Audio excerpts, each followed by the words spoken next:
is insane. Insane. The world is getting crazier.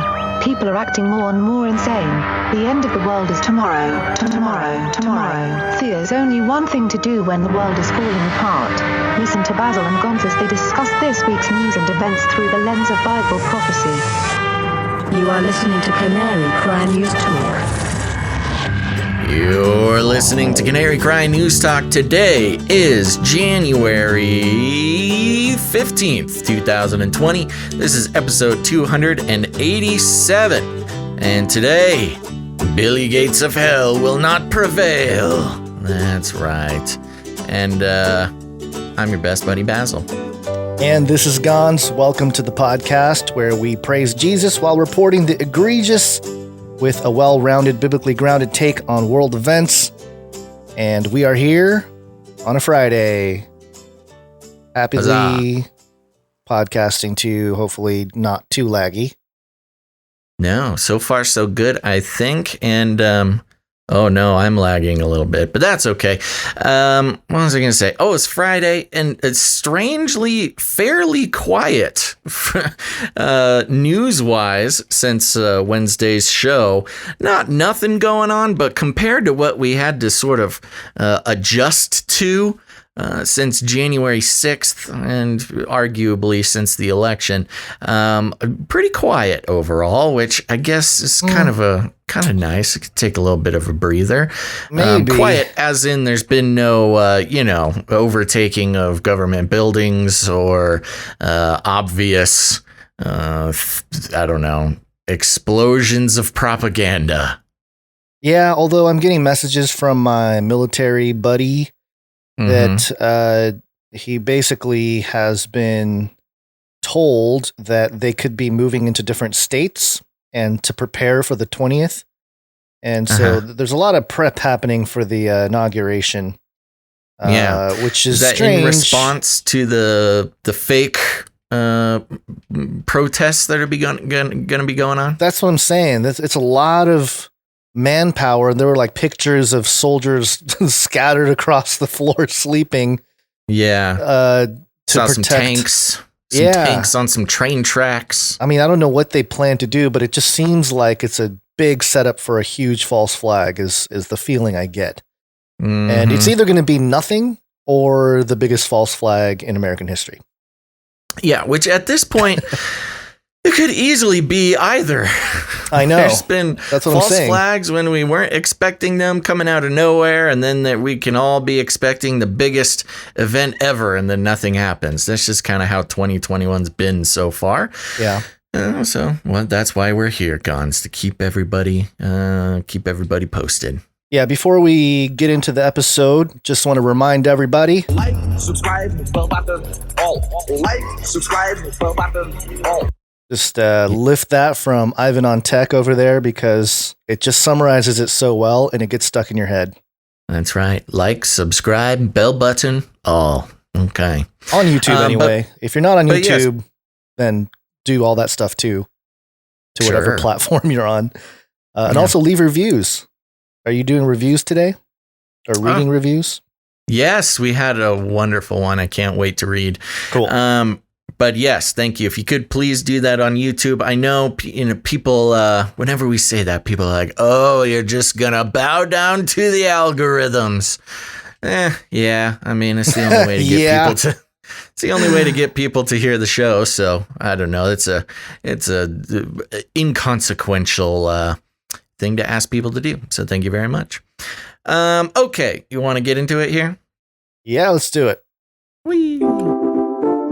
Sleepy update. Do you want fries with that? Okay, we're going to start out with, don't worry, simple, easy to understand, not terrifying at all. Flippy update.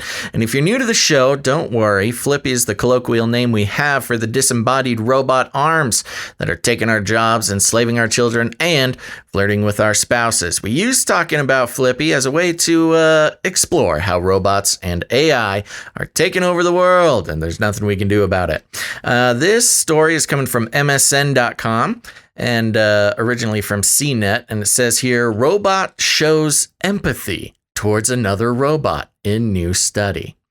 It's kind of long and complicated, but we'll just get started and see how it goes.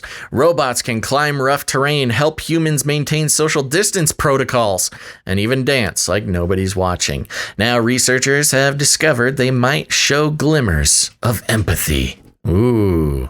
A new study from Columbia Engineering, published Monday in Nature Scientific Reports, shows how one robot has learned to predict its partner robot's future actions based on just a few video frames. Quote, "Our findings begin to demonstrate how robots can see the world from another robot's perspective," lead study author Boyuan Shen said in a statement. Boyuan.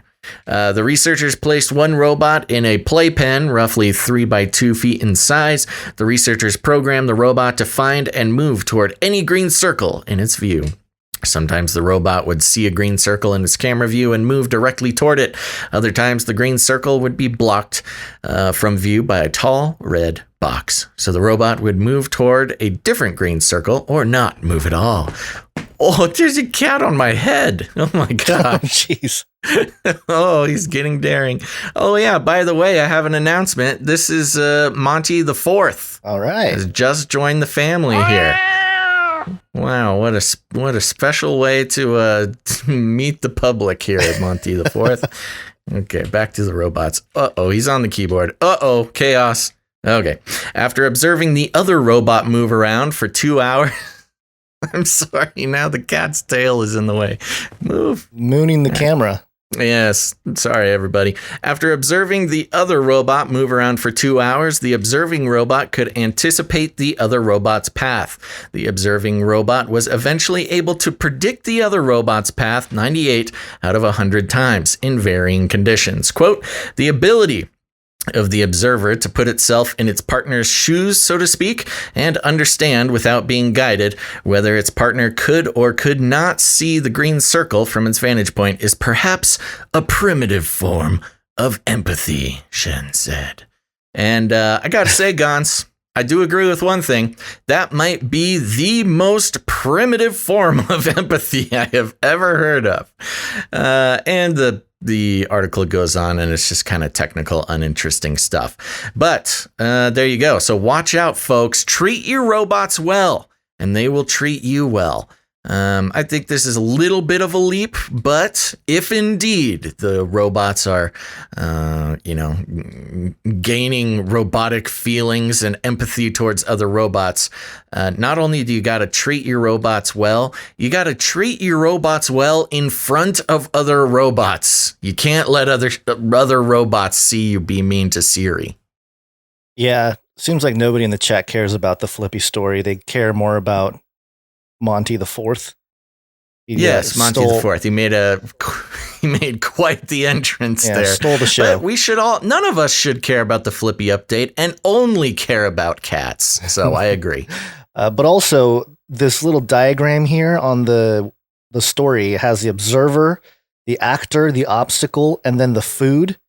The food, these it said green circles or in the story, but they look like little coronaviruses, don't they? They look like little spiky protein. Yeah. Oh, it's part of the brainwashing. They want Flippy to go after the Ronas there. Oh, well, okay. Thanks, Flippy. So there you go. That's your Flippy update for the day. We take every chance we can to stay up to date with the robots' plans to take over the world. And some people think it's trivial, but I'll be the one laughing when they take over. Poly. It's Latin for many. Tick. They'll suck your blood. They'll suck Politics. your blood. Ooh. Politics. That's the perfect jingle for politics section. Yes, many ticks suck your blood. Yep, politics. This is breaking911.com. BLM activist arrested for siege on U.S. Capitol. And this was making its rounds. Very interesting that Toole County Sheriff's Office, number 106616. Very fascinating. Because not only does it have the 3 6s in there, it also has the 616, which some translations of Revelation 13, is translated instead of 3 6s, it's translated 616. So Yeah, something to keep in I mind have there. heard that. Yeah. Washington, D.C., Utah man was charged today in federal court in the District of Columbia in connection to the riots at the U.S. Capitol on Wednesday, January 6th, 2021.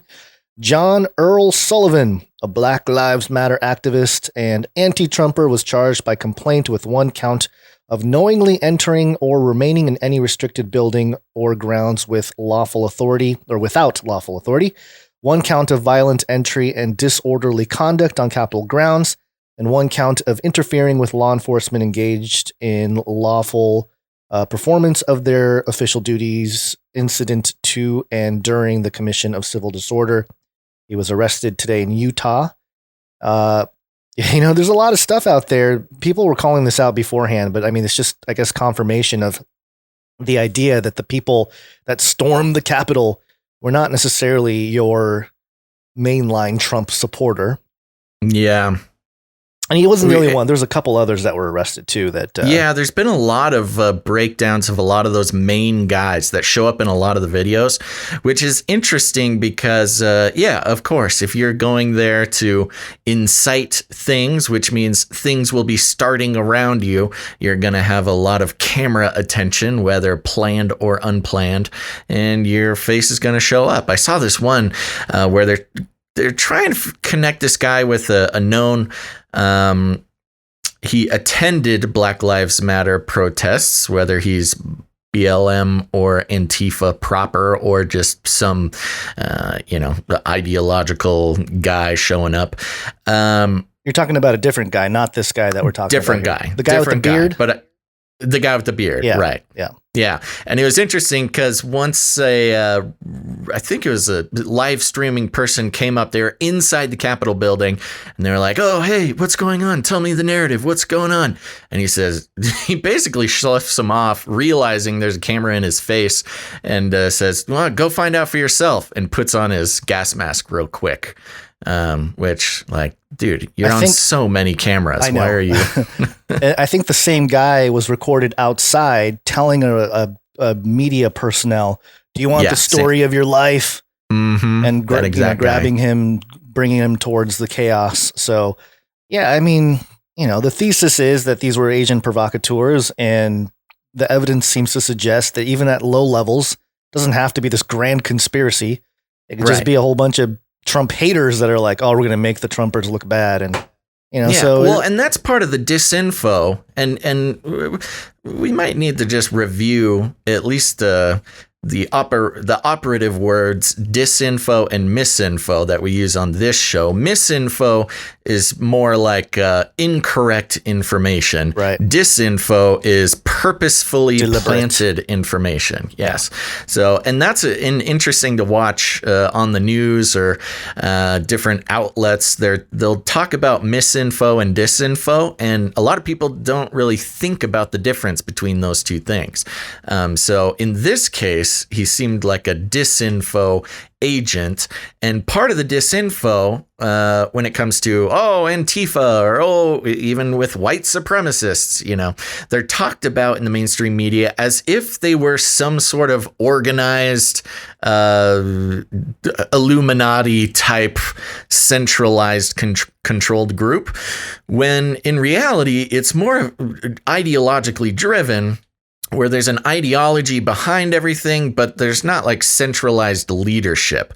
And that's why, for instance, Antifa is more of a broad, it's kind of like saying anonymous, Right. Anonymous isn't an actual institution or it's a loosely based, decentralized group bound by ideology. So yes, if you say Antifa came and did this thing, it might give people the impression that there's like some secret group, highly skilled, blah, blah, blah, with very powerful leadership called Antifa, when in reality, it could be somebody with Antifa-like ideology, but is just sort of either part of a smaller group or just some guy who had nothing better to do on a Tuesday and wanted to cause some trouble.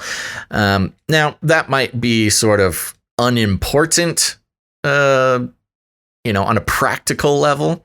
But for us, or at least for myself, when we're talking about Antifa, or we're talking about Anonymous, or we're talking about different things like that, it's more of an ideologically driven individual, or to put it in spiritual terms, they're acting under a principality or something like that.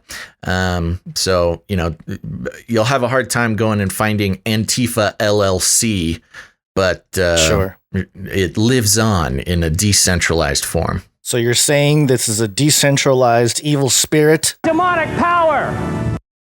Oh, to put it in so many words, possibly yes. And then at the government level, psyops. Woo! Yeah. Oh, same with QAnon.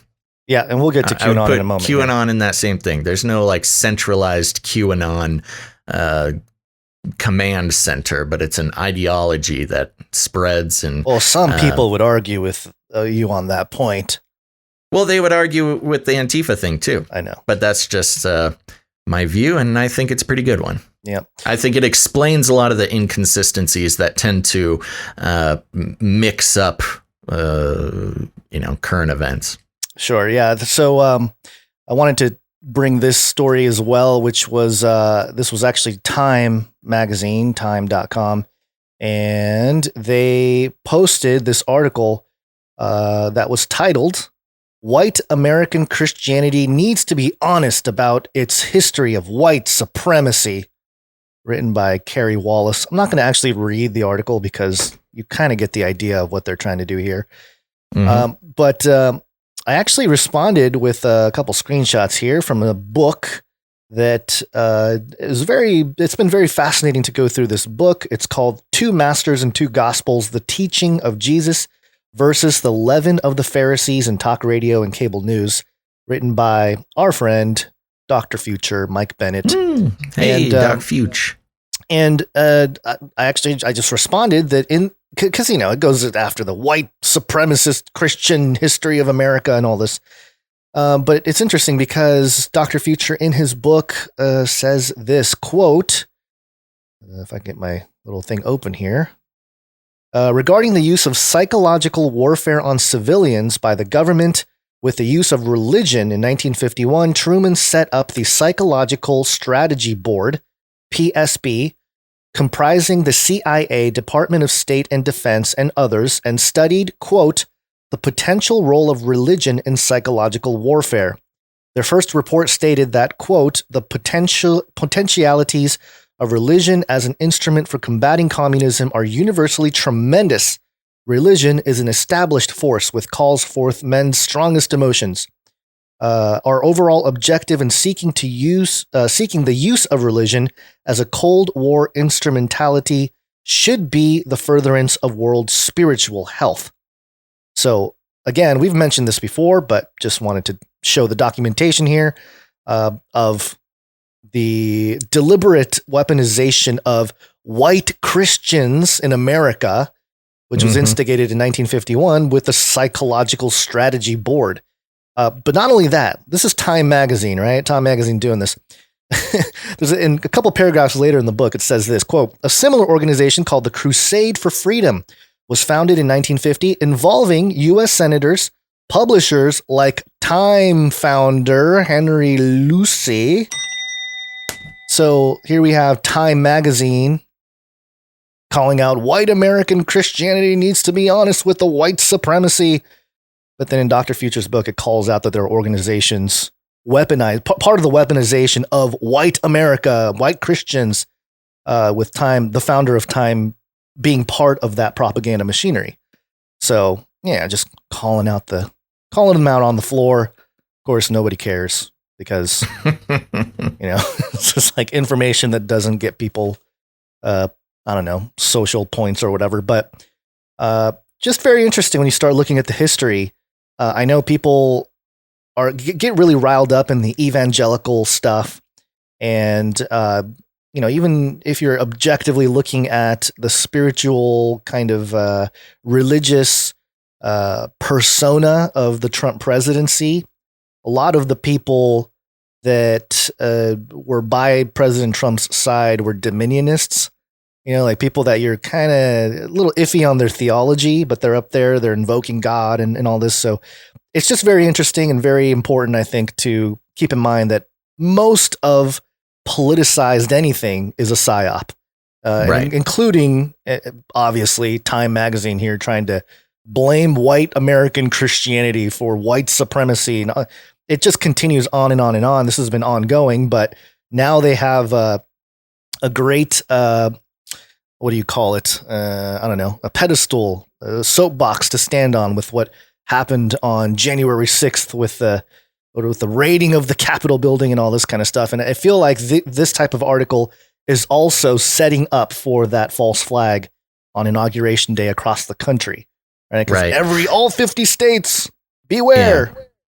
And it's interesting to see a history repeating itself like that. Yeah. We've gone over the incremental and meticulous transference of American evangelicals from sort of a politically dispersed group into a single political power, not by people that Christians would have liked to be around, sort of grouped up by, but it's continuing and probably going to continue for a while, unfortunately. Yeah.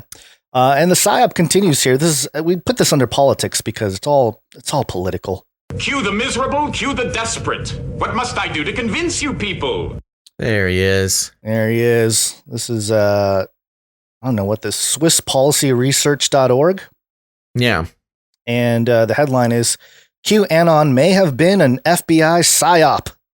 Ooh, no kidding. Yeah, no kidding. Okay, it's kind of, well, it's not too long, so I'll read it. It says here, the QAnon phenomenon has generally been regarded as a hoax or a prank originated by online message boards. Originated by online message board users in late October 2017 that got out of control. The QAnon persona was preceded by similar personae, including FBI Anon, CIA Anon, and White House Insider Anon. Have you heard of any of those, by the way? No, I have not heard of any of those. I mean, it would have been that's a way we could have gotten, we've been on the map, we're CIA Anon. I followed that link there and it takes us to an NBCnews.com article that looks like it wants to break down those three you just mentioned. How 3 conspiracy theorists took Q and sparked QAnon. I don't know. That's for another show. QAnon originally called himself Q Clearance Patriot. Former CIA counterintelligence operative Kevin M. Shipp, who's been very anti-Q, and he kind of flipped too. It's been kind of interesting to watch. Because he is former CIA, we've mentioned him on the show before, explained that an actual Q clearance leaker, i.e. someone possessing the highest security clearance at the U.S. Department of Energy, required to access top security nuclear weapons information, would have been identified and removed within days. Unless it was part of the operation, Kevin M. Shipp. However, in November 2020, Reuters reported that the very first social media account to promote the QAnon persona were allegedly linked to Russia and even backed by Russian government. Okay. For instance, the very first Twitter account to ever use the term QAnon on social media had previously, quote, retweeted obscure Russian officials, according to So Reuters. That means they must be Russian. Great reporting, Reuters. The alleged Russian social media accounts posing as accounts of American patriots were in contact with politically conservative U.S. YouTubers and drew their attention to the QAnon persona. This is how, in early November 2017, the QAnon movement took off. But given the recent revelations by British investigator David J. Blake, who for the first time was able to conclusively show at the technical level that the Russian hacking operation was a cyber psyop run by the FBI and FBI cybersecurity contractor CrowdStrike, the Reuters report may in fact indicate that QAnon was neither a hoax nor Russian, but another FBI psychological cyber operation. No kidding. Of note, U.S. cyber intelligence firm New Knowledge, founded by former NSA and DARPA employees and tasked by the U.S. Senate Intelligence Committee in 2018 with investigating alleged, quote, Russian social media operations relating to the 2016 U.S. presidential elections, was itself caught faking a Russian social media botnet in order to influence the 2017 Alabama Senate race. In the QAnon persona, similar to the Guccifer 2.0, Russian hacker persona played by an FBI cybersecurity contractor was indeed an FBI psychological operation. Its goal may have been to take control of, discredit, and ultimately derail the supporter base of U.S. President Trump. In this case, the QAnon movement may have been a modern version of the original FBI COINTELPRO program. When was this written? This month? Oh, good. Yeah. Okay. I'm glad people are starting to catch up. Yeah. Okay. Well, that's what I'm saying. Great. Yeah. It's been kind of the fact that it was FBI, the specifics, maybe not, but by the time, because, the first, I don't know, 2 weeks, 3 weeks, I was like, oh, this is interesting. And then by the time it was like about a month in 2017, I'm talking like November, December 2017, I was like, yeah, no, this is totally disinformation. Like you can tell just by the way that they post things and what they're saying. And the claims got more and more extravagant. And it was like, okay. And the way that the ideology of Q split up to fit into different belief systems. Right. You had the Christian Q, you had the New Age Q, you had the lefty Q, you had the right Q. They just kind of made little tiny shifts to wherever they needed to take hold on the internet, and it was very effective. That's the interesting thing about Q, and if indeed it was a FBI psyop or a psyop by whomever, is very interesting for research purposes, just to see how well and how long it would take to go from, intermittent cryptic posts on 4chan to storming the Capitol. Right. Yeah. Well, that and or at least perceived storming the Capitol. I'm part of the reason why I wanted to bring this up as well is because I think the operation has moved on to different sources or different personas out there to distribute the disinfo. And part of how this works is not that these guys just tell outright lies, but they tell part truths, because you need to gain the credibility of the public, the vulnerable public. And so if there are people that, for example, say that, there's going to be blackouts in UK, which, by the way, I think there was some blackouts. I haven't confirmed yet, but we need to get the actual data on these blackouts though, because that's what I'm saying. There's blackouts everywhere all the time. That's what I'm saying. Power just goes out. We need to know. That's exactly what I'm saying. So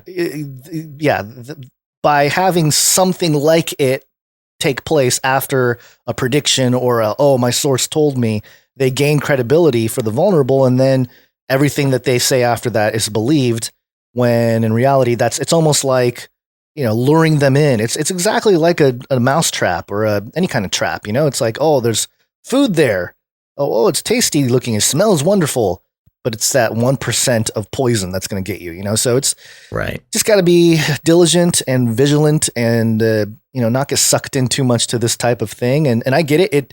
If there is a silver lining, it's that a lot of people started realizing that there's a lot of nefarious things that happen at the highest places of our government and our leadership and all that, which, again, people have been exposing that for decades. It doesn't take Q to figure that stuff out. There's books that have been written, movies that have been made. I mean, there's all kinds of information out there, which I think a lot of researchers in the realm of truth were really kind of annoyed by Q, because all these people were like, Q woke me up and all this stuff. And there's people that have spent their lifetimes writing books, and they're like, I just wasted 3 decades of my life to write this book, exposing things. And then, Q gets the credit, Right. So, just keep in mind that stuff like this has been out there in terms of the information of the reality of the situation, but the implications is where I think they can mislead the public at large. So,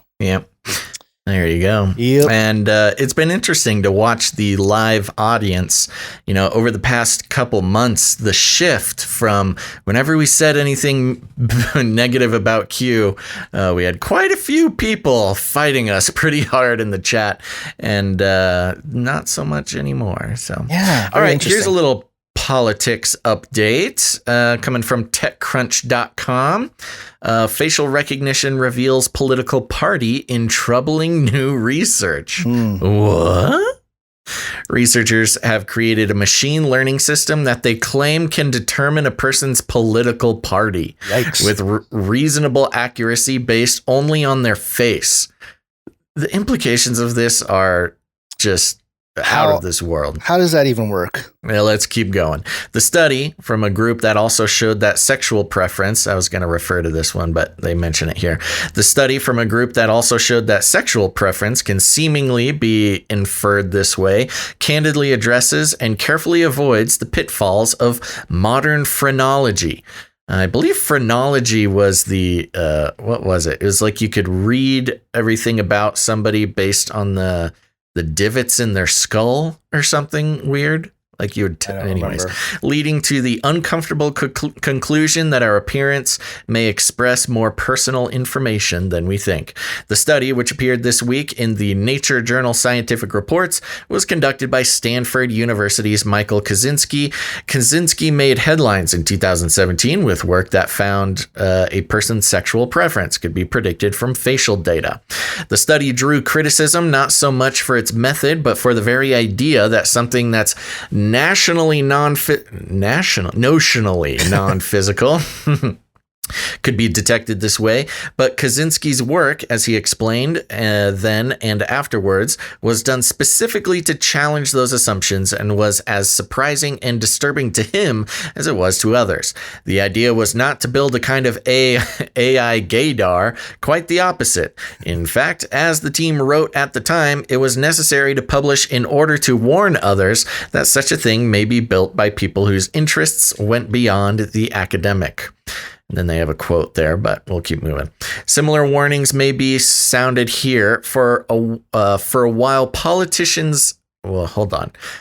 For while political affiliation, at least in the U.S. and at least at the present, is not as sensitive or personal an element as sexual preference, it is still sensitive and personal. I don't know if that's true. Was this written by an AI? That was a complicated sentence. Yeah. Well, I think it is true because as we've seen, people are with some people, if you're in a certain crowd of people, you may not want to draw attention to certain political beliefs. And that goes for both sides. A week hardly passes without reading of some political or religious dissident or another being arrested or killed. I don't know about that. Hardly a week passes without reading of some political or religious dissident or another being arrested or killed, maybe around the world. If oppressive regimes could obtain what passes for probable cause by saying the algorithm flagged you as a possible extremist instead of, for example, intercepting messages, it makes this sort of practice that much easier and more scalable. The algorithm itself is not some type of hyper-advanced technology. Kaczynski's paper describes a fairly ordinary process of feeding a machine learning system images of more than 1 million faces collected from dating sites in the US, Canada, and the UK, as well as American Facebook users. There you go, American Facebook users. Thanks for your contribution to this algorithm that can tell what political party you're in. The people whose faces were used identified as politically conservative or liberal as part of the site's questionnaire. The algorithm was based on open sourced fake blah, blah, blah. They talk about facial recognition software. Okay, they get into some technical stuff.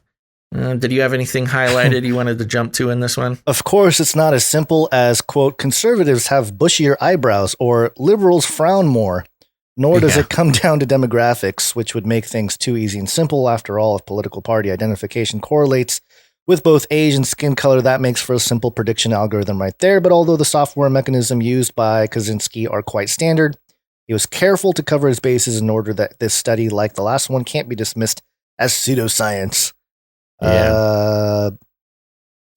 The test involved being presented with two faces, yada, yada, yada. Yeah, so, okay. They try to be a little more nuanced than your general appearance.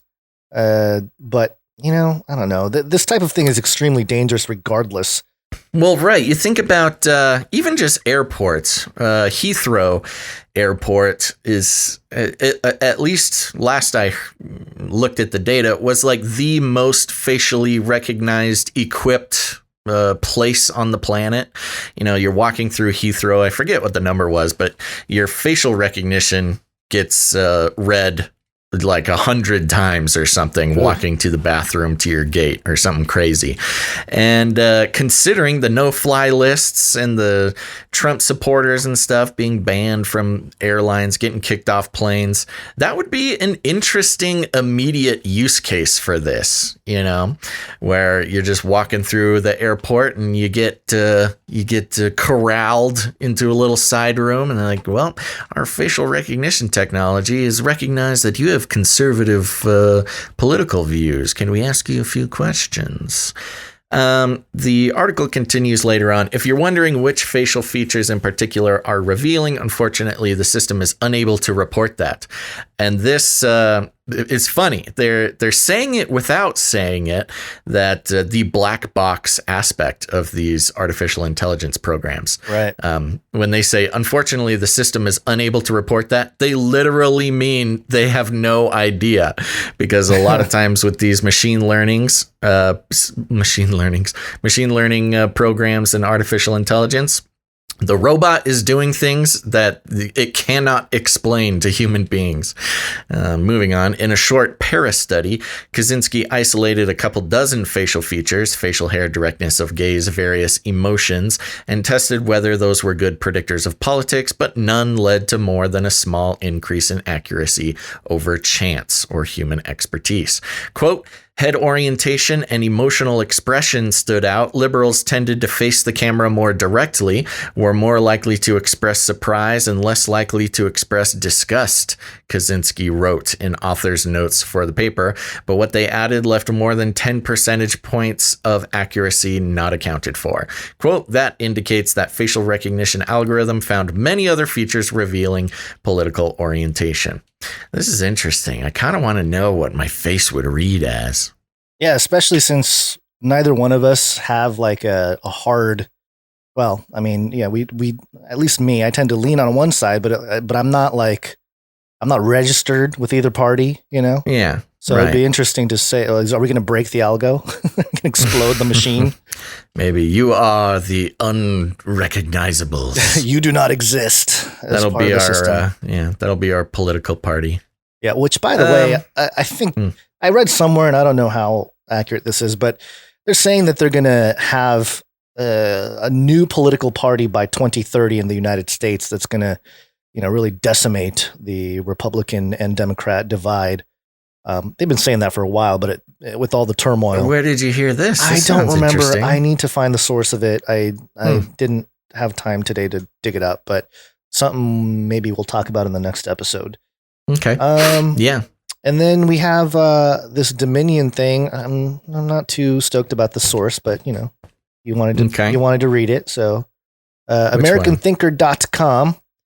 Oh yeah. Well, I wanted to mention this because we've read from American Thinker sometimes before, at least once or twice before, because they have some interesting things. They're obviously very far right as far as if the facial recognition was looking at AmericanThinker.com, that's where they would land. But this is interesting because we mentioned the lawsuit against Sidney Powell and others coming from Dominion. And, I did not think that American Thinker was big enough that they would be targeted for this, but this is on American Thinker. Let's see here. Yes, this came out today.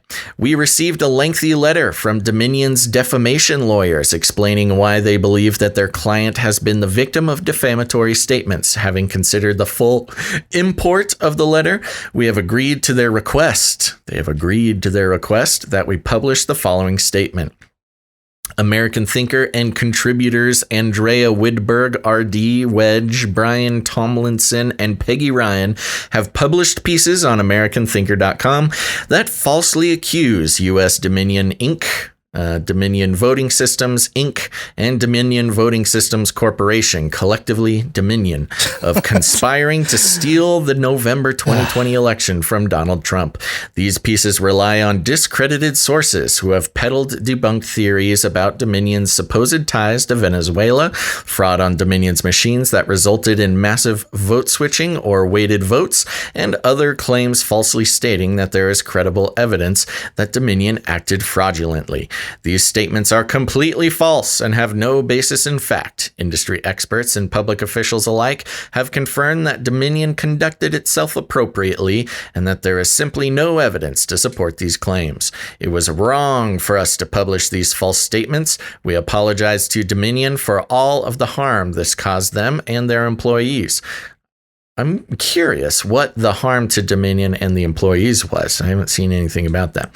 We also apologize to our readers for abandoning 9 journalistic principles and misrepresenting Dominion's track record and its limited role in tabulating votes for the November 2020 election. We regret this grave error. And there's an image of Uncle Sam sitting in the thinker's position there at the bottom. Dominion, after all the dust has settled, is going after, it's one thing to go after Sidney Powell, the sort of, by this time, nationally renowned lawyer fighting on behalf of the Trump campaign, whether or not she is officially on the team. But American Thinker, I'm sure they have a lot, they have a lot of readers, but they're not. This is not CNN level. This is not mainstream level readership. I just thought it was interesting that, basically a blog would need to apologize so much. Yeah, I noticed that the American Thinker, the guys that work here, or the people, Peggy and Thomas, I think, they do a little, it's like a video audio type of deal. And that one was shared a lot on my feed like 2 or 3 years ago after Trump took office. And it was interesting to listen to because they weren't exactly peddling the QAnon stuff, but it was very close to that type of information. So it might have been a similar source. And then somebody, if I'm not mistaken, we may have mentioned it on the show, but somebody mentioned that Thomas had some connection to the Jesuits or something. I don't know. I'm not going to say anything other than that's what I remember, and I'm probably remembering it wrong. But right. So there's some people that were trying to discredit them anyway in the truth world or whatever. But this is kind of like the lawfare type of thing we've been hearing about, that they're going to have lawyers come after certain outlets and try to silence people. And because the court cases and all that stuff didn't go down, they can do this. They can do this legally. But again, anybody who's really just looked at the evidence and coming at it from a very objective point of view, there were definitely some stuff going on with Dominion that's shady. And you mentioned how, you didn't hear anything about the people. From the info that was being relayed. From the info that was being relayed, but a lot of that, not a lot, some of that you were able to just look at it objectively and say like, something's not right. You don't have to say that there was fraud for sure, but there's definitely stuff that was connected to the internet, the machines connected to the internet, stuff like that, the flash drives. There were things there that was kind of like, even if you're like a liberal Democrat, you should be like, yeah, what's going on with that? But you mentioned we apologize, causing harm to the employees and stuff. I think there were some stories about people getting harassed, but also, if I'm not mistaken, and this might have been disinformation, I don't know. This is just stuff I heard and I remember reporting on a little bit on Canary Cry News Talk, but it was about how the Dominion offices shut down in the United States. Like as soon as things got heated and people were talking about Dominion, I think they had an office in Colorado or something that they shut down. And then the one that was in the George Soros building shut down in Canada as well. So, I mean, I don't know if that was due to harassment, probably threats or something. Could be, or trying to run. I mean, either way you look at it, very shady. But I don't know. You were worried that we were going to get this letter, and I don't think we will because we didn't sit there. And number one, I don't think we're big enough to really attract the attention. I wasn't necessarily worried. I was just trying to remember exactly what we actually reported on Dominion. Yeah. Oh man, doing 3 shows a week, it's hard to remember. I know, but I think we'll be okay, at least for now. But yeah, very interesting. We'll see what happens. I mean, they published this. Well, the legal threats coming into American Thinker were enough where they decided it was just worth putting out an apology. Well, because they're not able to probably financially fight it, and that's kind of the thing that's happening too. If you really look at if you step back and look at the bigger picture of what's taking place here, the little guys are getting demolished by the establishment. Whether you believe it's the right, left, it doesn't matter. The big corporate establishment is taking over, and they're stepping on the little guys everywhere, whether it be a small business or outlets like these that try to bring news. So anyway, very interesting. Anything else on that? Very interesting. Yeah, I was trying to decide if I wanted to apologize to Dominion for your false statements and debunked claims about Dominion. I have some thoughts on Dominion. This might actually get us a letter. Sorry, Dominion. Should I play the clip? No. Oh. I'm going to do it. What clip? My opinion on Dominion. They are scum. Okay. Yeah, you can send all those letters, Dominion lawyers. You can send that over to facelikethesun at facelikethesun.com. They are scum. Okay. Okay. We interrupt this broadcast to give you a brief update. By the end of this timely interruption, you will be thoroughly updated. 33 is the number of completion of the Great War. 33 is the Illuminati dog whistle. We keep track of the number because it shows up in all kinds of headlines and everything else. This one, I asked you if you thought it was appropriate or not, but I'm just going to read the headline here. WVLT.TV, 33 pounds of Viagra seized by customs in Cincinnati. Ooh. So 33 pounds of the Osiris pill taken out. I don't remember you asking me that, but yeah, you don't pay that's attention funny. to half of it. What signal are they sending? It's the Osiris pill, man. Yeah. 10,000 Osiris pills. Does that mean that the Washington Monument's going to stay closed? It's going to fall over. It's going to fall over. Customs agents in Cincinnati said they seized more than 10,000 pills of Viagra, which they believe came from the Middle East with potential ties to Hong Kong and China. Ugh. So, what? I'm confused. Were these illegally smuggled Viagra pills? Do you want me to? Why are they being seized?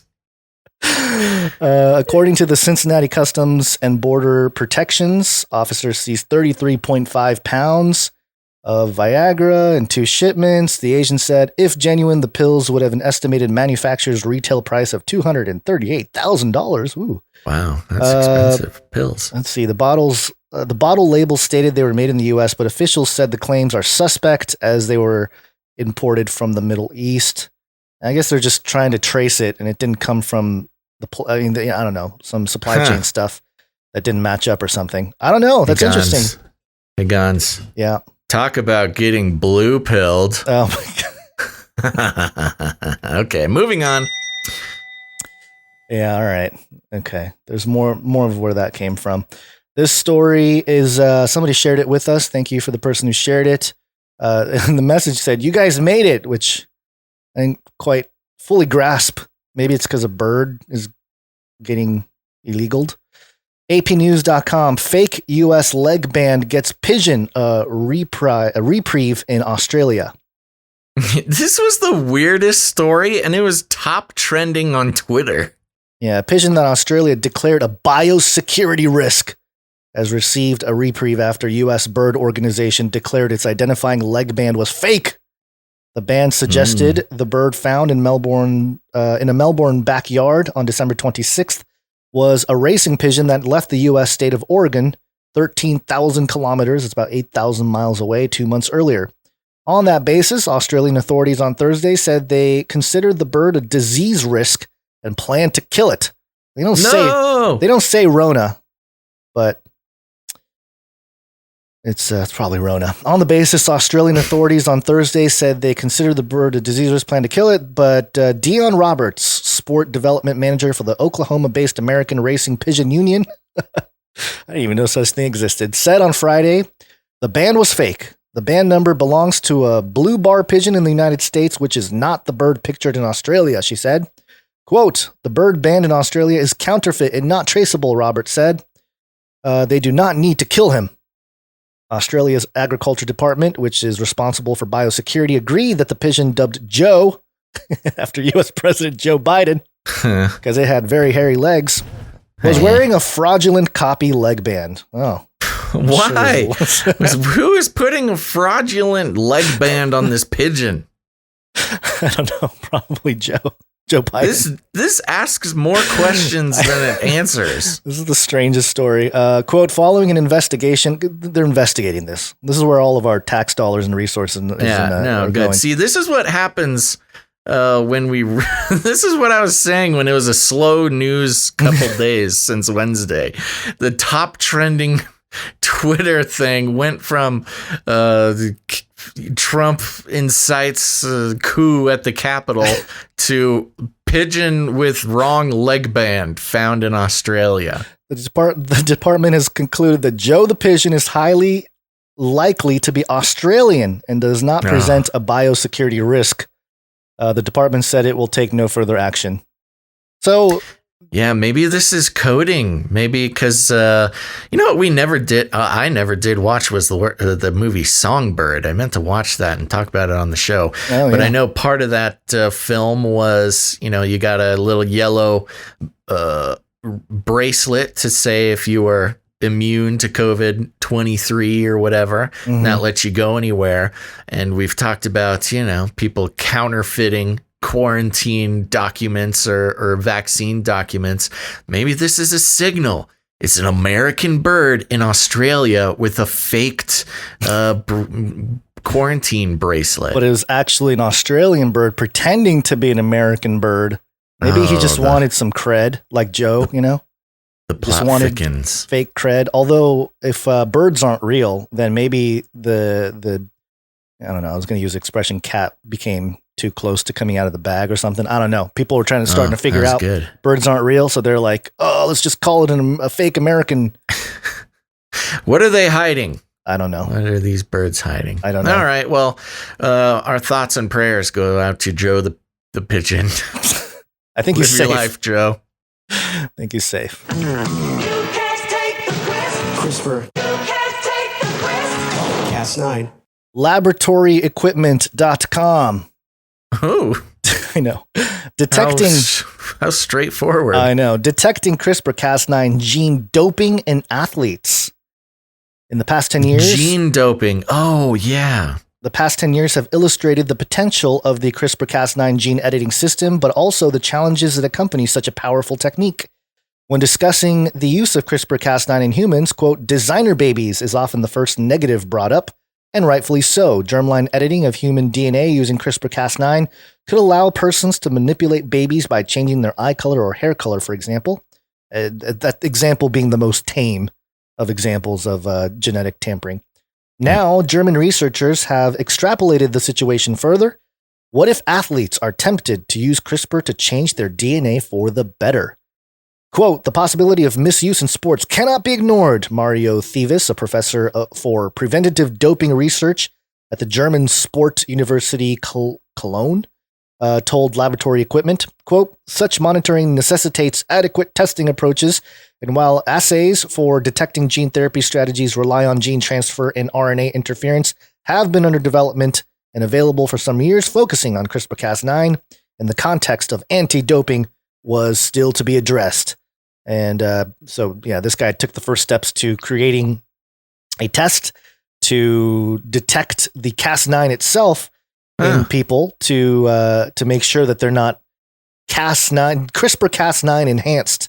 Yeah, interesting. Well, this is a very forward-thinking guy. We've talked about, actually, I think it was just last episode, we talked about, the GMO super troopers that many countries are developing for super soldiers. And It's just a matter of time before athletes start breaking into that as well. This guy might, maybe he listens to the show. Maybe. There's another story that will connect to this later on after the break, that has to do with the coronavirus being something that demands genetic surveillance. And I feel like this is part of that whole discussion. We need genetic surveillance because we can't have people, CRISPR-Cas9ing themselves without the government support. Yeah, of course. Well, and it's interesting, too, because genetic surveillance would be the way to tell if you've had the mRNA vaccine. Right. Exactly. So we'll get into that story later on there. But we got another update here from Epstein Island. Epstein didn't kill himself. This is news.bloomberglaw.com. Wexner, L Brands board sued for Epstein ties, harassment culture. Leslie H. Wexner and other longtime senior leaders at L Brand Inc. were hit with a shareholder lawsuit in Delaware over the Victoria's Secret parents' quote, entrenched culture of misogyny, bullying, and harassment, as well as ties to Jeffrey Epstein and other egregious mismanagement. The board, quote, did nothing to address decades of sexual harassment by top L Brands executives, while the underqualified Epstein inexplicably managed Wexner's fortune, and while the billionaire sex offender apparently used Wexner's home for liaisons with victims, the suit said. Epstein's victim, Virginia Guffrey, has also, quote, claimed that he directed her to have sex with Mr. Wexner, and other victims have accused Wexner's wife, Abigail, quote, of acquiescence while Epstein and Ghislaine Maxwell sexually assaulted her. So, there have been people that have brought up the Wexner connection for a long time. I know someone whose wife was looking into the Victoria's Secret connection to Epstein's connection to transhumanism like years ago. And so there's been some paper trails there in terms of, what they're up to. But they're slammed for it. Who knows if it's going to go any further than that? These companies have a lot of money. What do you think? Do you think this is Wexner? Was this the Canadian fashion brand? I don't know if it was Canadian, but it was the parent company for Victoria's Secret. So this must have been it. Yeah, the guy. I thought they got him in Canada or something, but we reported on him getting busted maybe about a month ago. Yeah. All right. Well, fine then. No, we got him again. We got him again. More happening, but not out. You don't know what you're looking at. What's driving that thing? It's not a space alien. Aliens. It's unidentified. So we reported on the Black Vault, CIA releasing all kinds of UFO documents. I got this message to me, which had a screenshot from the Black Vault, the story itself. And I summarized it in a tweet here. Saucer-shaped UFO gets shot down. 5 large-headed entities, kind of described as grays, emerge, and they merge into a ball of light. The ball of light expands into a brilliant white light where 23 people viewing the phenomenon are turned into stone poles. 2 people hiding behind trees survive. And, I mean, we don't have to read the whole document here, but... I was kind of reading through it. It sounds like this was material gathered from newspapers. I'm not sure, but I know it was in the Black Vault declassified information. So, I don't know that it was all public. I think some of it was, but, very interesting. And it sort of plays into the idea of the, Sodom and Gomorrah situation where people are turned into a pillar of salt. And so maybe that technology exists in one form or another. And when it's used by bad demonic aliens, then you result in this type of situation here. But I just thought it was interesting to share. There have been other people sharing, things that they found in the Black Vault in the recent release. But also I've seen people say, oh, if it's CIA, then it's all fake. So, take it for what it's worth. Yeah, well, that's been part of our idea about this. This is not the declassification that was ordered in the last COVID bill. This was the result of FOIA requests by John Greenwald. So it'll be interesting if once the declassification to Congress from the CIA happens, and Lord willing, that gets leaked, to compare it to this FOIA request would be very interesting. Yeah. See what did and didn't get shared through the different ways of sharing. Intelligence agencies and news outlets and stuff. Yeah. Yep. So there you go. Let's move into one of our main stories here. We're taking things that are genetically modified organisms and we're injecting them in little kids' arms. We just shoot them right into the vein, right into the vein, right into the vein, right into the vein.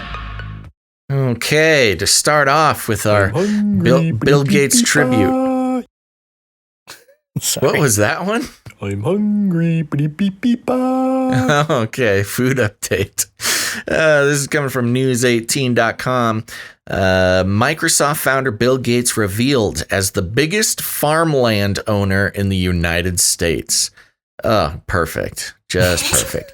The co-founder and former CEO of Microsoft, Bill Gates, has built up a massive farmland portfolio spanning 18 states, enough to claim the title of biggest farmland owner in the United States. According to the Land Report, Gates, currently the fourth largest person in the world, has quietly amassed 242,000 in farmland acreage. Gates and his wife Melinda own a total of 268,984 acres of land, most of which includes the farmland, along with 25,750 acres of transitional land and 1,234 acres of recreational land. That's too much land for one man. Research showed that Gates, who has a net worth of nearly $121 billion, according to Forbes, owns the largest holdings in Louisiana, 69,071 acres, Arkansas, and Nebraska. Wow. Largest holdings in Louisiana, Arkansas, and Nebraska. Additionally, he has a stake in 25,750 acres of transitional land on the west side of Phoenix, Arizona, which is being developed as a new suburb. The land is held directly and through third-party entities by Cascade Investments, Gates's personal investment vehicle. Cascade's other investments include food safety company Ecolab, used car retailer Vroom, weird, and Canadian National Railway. Whoa!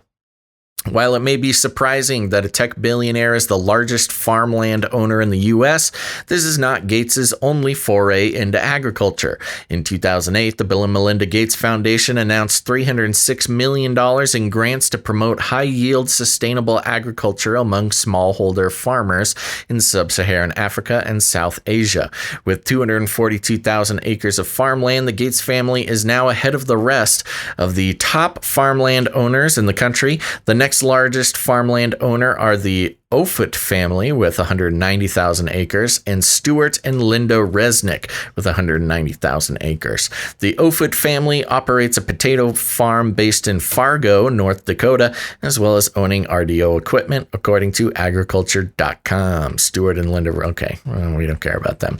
So there you go. Bill Gates, after establishing the Panopticon with, bringing personal computers and computing into the position of power that they are now in, is looking to settle down and start farming the entire United States. And based on all of his vaccine stuff and genetics and the things he seems to be into, this is not good news for... this is a crazy power play. Yeah. Oh, it is ridiculous. Yeah. And this is a very concerning with where food manufacturing is going. Is there any way to break it? How is this not like a monopoly? How is he not a monopoly? Can't we break him up? Yeah, break him up into pieces. Well, Microsoft certainly has had to defend itself against antitrust laws for decades now. But he's not Microsoft anymore. He stepped down. No, technically he's not. from Microsoft. Now he's Farmer Bill. Farmer Bill. Yeah, no, this is definitely worrisome. I mean, of course, there's a lot of things to worry about when anybody amasses that type of power. And considering the way that, he's been handling all sorts of his money-based power. Again, remember, he's not an elected official. He's not a doctor. He's just a rich guy.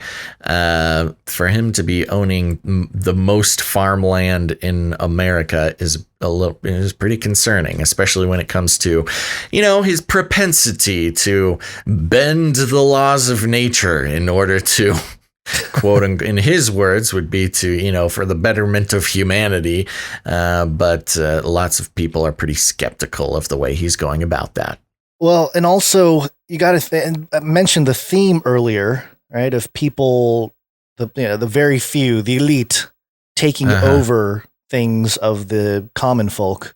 There's just another example where you have just a small group of people overtaking everything. And it's not everything, obviously, but that's a lot of land. That's a lot of farmland. And he's going to implement some weird, genetic stuff or GMOs type of food, or because he's complicit with they make the connection right in the article, talking about the $306 million in grants to promote high yield sustainable agriculture among, now this was smallholder farmers in sub-Saharan Africa, but as we know with Bill, that's kind of his playbook. He spends a bunch of money and experiments in Africa before bringing it back home. Well, that was the other question I had: is how much land does he own in Africa? Yeah. Like in it, maybe not directly. Think he owns any. Well, it doesn't state he owns any. This was all American holdings that was mentioned in this article. And I think this is also a precursor to some of the things that we've seen in the past with Bill Gates. This was a story from 2020, USA Today. Bill Gates, Tyson Foods not instigating collapse of meat supply. Don't worry. They're trying to debunk the idea. But it does say here that Bill Gates and Tyson Food have supported research in startups focusing on lab-grown meat. They're trying to undercut the nation's supply of meat amid the COVID-19 pandemic. We have not heard a lot about the lab-grown meat recently, have we? Recently, but as USA Today states, exposing themselves or exposing Bill Gates in an attempt to debunk the crazy conspiracy theories is that he's a prominent supporter of lab-grown and alternative meat initiatives. And so it's alarming to have a guy that owns that much land, farmland in the United States, that's like super into lab-grown meat. It's just kind of not. The two things don't make sense. We'll make some lab meat factories on all this land instead of raising real cows. Yeah, or just genetically modifying it. So this is CNBC.com from March 2019. How Impossible Burger's simple vision won hundreds of millions in funding and backing from Bill Gates. So there you go, another example. And let's see what Pat Brown was working in his research lab in 2009. He had zero intention of starting a business, much less one that would win United Nations backing and investment from the likes of Microsoft founder Bill Gates. So, you got UN and Bill Gates having the same sustainable development goals, right, that we've talked about over and over and over again for years. And so I don't know. This is just I don't like it. It's just concerning on its face. Can we just label, pass laws to label, kind of like the GMO label laws? Has to be labeled if it's a Bill Gates carrot. Bill any kind of Gates product or food. We just that's funny, and that's that. I mean, in all seriousness, that should be a thing, because even just for consumer rights to know who they're giving their money to, if they don't want to give their money to Bill Gates and buy somebody else's potatoes, they should be able to do that. It doesn't even have to be under some like super intense, genetically modified blah, blah, blah. Just needs to have a little Bill Gates face down at the bottom so people can choose if they want to give their money to Bill Gates.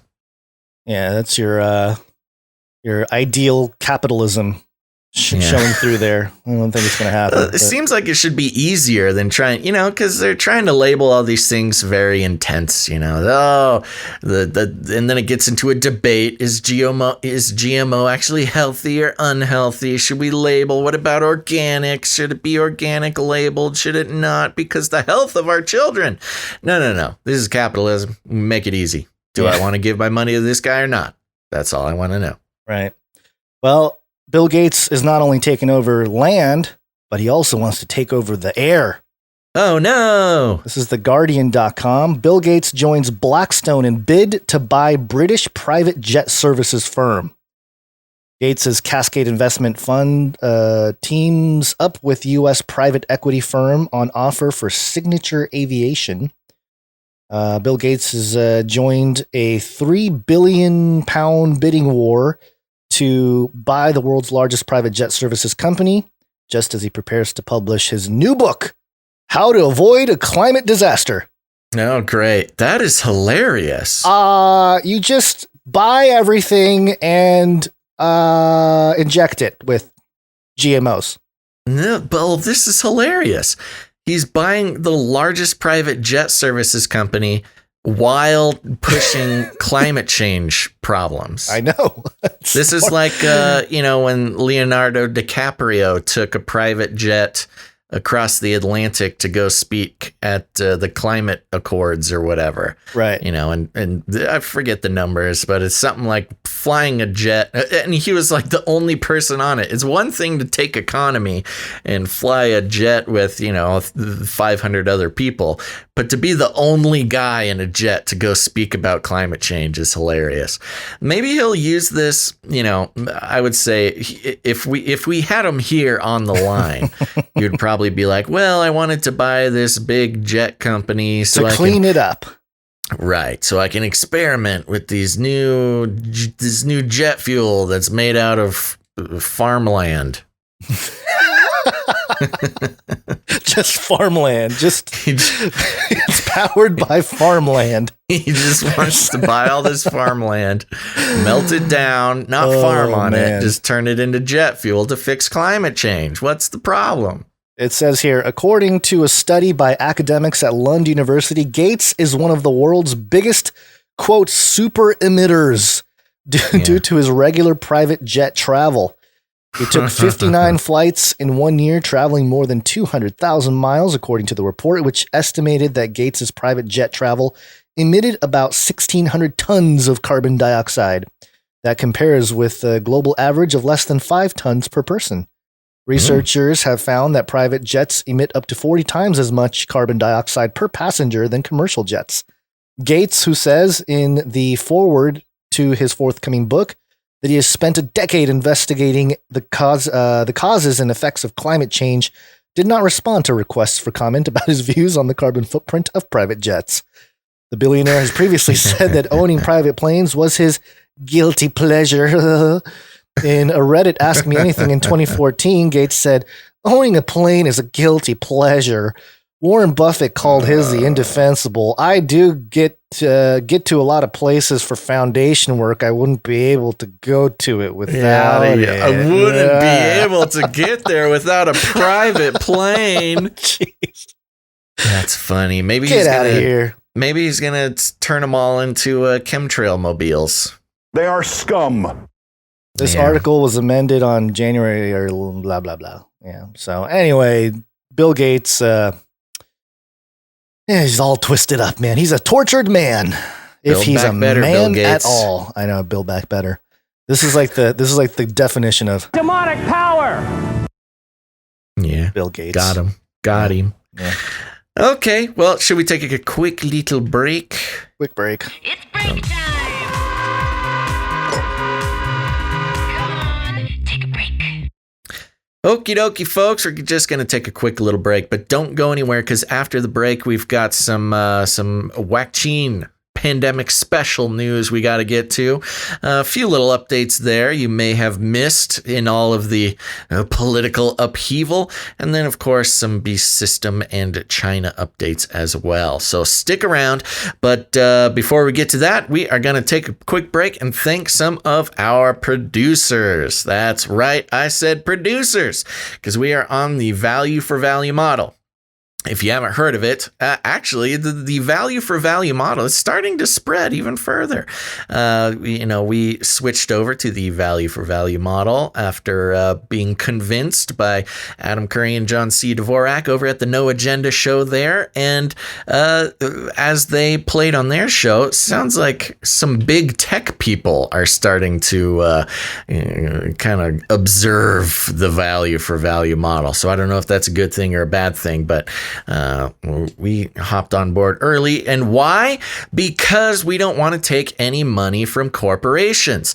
As you may have noticed lately, advertising for podcasts and live broadcasts like ours is they've become easier and easier to get. We've certainly had our fair share of offers, but the very act of taking money from a corporation to do our show is just nonsense. It's nonsensical. It doesn't make any sense. We would have to be turning our back on principles that we are very serious about. And honestly, once you start taking money from corporations for advertising, then you got to watch what you say. You can't talk about certain things. You certainly couldn't say anything about Bill Gates, and you become, you're then under threat to follow orders, or else your money gets taken away. So instead of that, we decided that we would break away from the global theology of advertisements, and we invite you guys to do that as well. There's always somebody in the chat who just begs us to start doing advertisements because they just hate it when we take some time and thank our producers. Instead, they would like to get brainwashed by a corporation, which doesn't make any sense to me. But we are on this path, and we invite you to do so as well, because we are moving into an era, folks, where if you're trying to get your news or your entertainment or whatever from a company that is using advertising, first of all, you're just not taking responsibility for the quality of your own broadcast enjoyment or your news or whatever you want to call it, but you are willingly handing over your attention and therefore your worldview building responsibility over to a corporation who wants to put the value on your feed instead of you putting the value on it. So we invite our listeners to not just be passive listeners, but to become producers. And that's a real deal. That's not a cutesy term. If you pay to keep a piece of media going, you are a producer of that piece of media. And so we would like to thank some of our producers. And that's another thing I love about the value for value system and the way that we do it is it's transparent. You get to hear the names of the people responsible for keeping your show going. That doesn't happen very often in this world. So first of all, I'd like to thank an upgrading producer over on the patreon.com/CCNT. Again, that's patreon.com/CCNT for Canary Cry News Talk. And we have this is a new producer. New producer T3T Innovations. Thank you very much, producer T3T Innovations. Thank you, producer T3T. Yeah. It's a T3T. That's hard to say. T3T. Yeah. T3T. Yeah, I wonder what they do. I've got to look into that. So thank you very much. Next, we have patreon.com/Canary Cry Radio.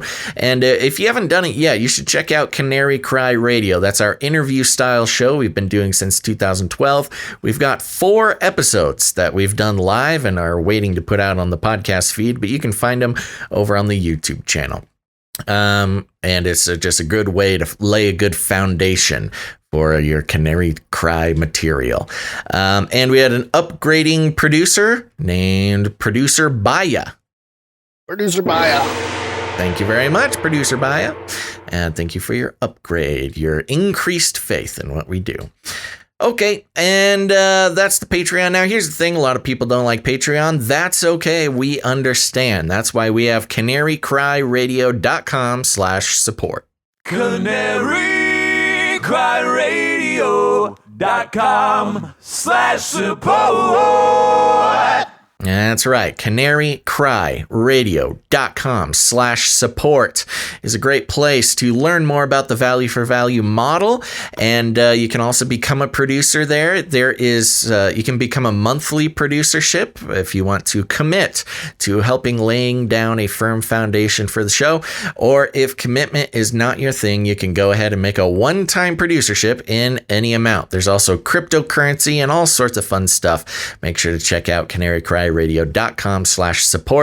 Gons, who do we have coming in over there? Over there on canarycryradio.com/support, we have, first off, we have Saul. Thank you, Saul.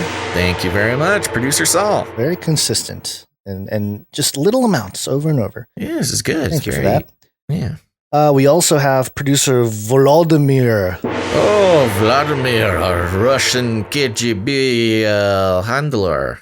And we have permission to do Russian voices, so in case you're wondering. It was actually requested. It's demanded, rather, by our KGB handler. We also have Spears Desert. Yes, and producer Spears Desert came in with the 33.33 donation. Ooh. So wake up, sheeple. Wake up to the Illuminati's. What is it? What do we call it? Dog whistle. Yes. And finally, we have a producer, Madeline K. Thank you very much, Madeline K. She came in with $202.10. It was supposed to be 2021. Oh, she moved the decimal point. So that's very generous of you. Thank you so much, Madeline. And she gave us a note. She says, I'm a bit late with my 202.1 producership, but I just wanted to drop you to a line and tell you what a bright spot your 6+ hours per week of content has been over the past year. Not only do I have you to thank in part for my very gradual, gentle awakening throughout 2016, but I also must thank you for your many years of faithfulness in sharing your well-researched aggregation of crazy world news. Yeah. The thoughtfulness with which you approach each topic and the perspective that you offer listeners is so valuable. In my hectic life, I feel like your shows are a dose of comfort and sanity. Ooh, thank you so much. Yeah. Thank you for sharing the news and offering commentary with a kingdom of heaven mindset rather than one focused on earthly comfort or success. Last but not least, thank you for not just screaming into the void about the end of the world. Laughing into the void is much better. Each of you has a unique sense of humor, and the banter is actually one of my favorite things about CCNT in particular. Watching the apocalypse unfold with you has been much more fun than I ever anticipated. Keep up the great work, gentlemen. Here's to another year. Your loyal listener, Madeline. So thank you, Producer Madeline. Thank you very much, Producer Madeline. Very encouraging note. So we really appreciate that. Yeah, that was encouraging. That's wonderful to hear. I'm trying to fix the doc because you added this giant thing in here that I'm trying. There we go. Okay, so other ways you can support the show with your producership is with your time and your talent. We have jingles you can send us and artwork you can send us. We do have a jingle from Joe. He put together a CERN jingle.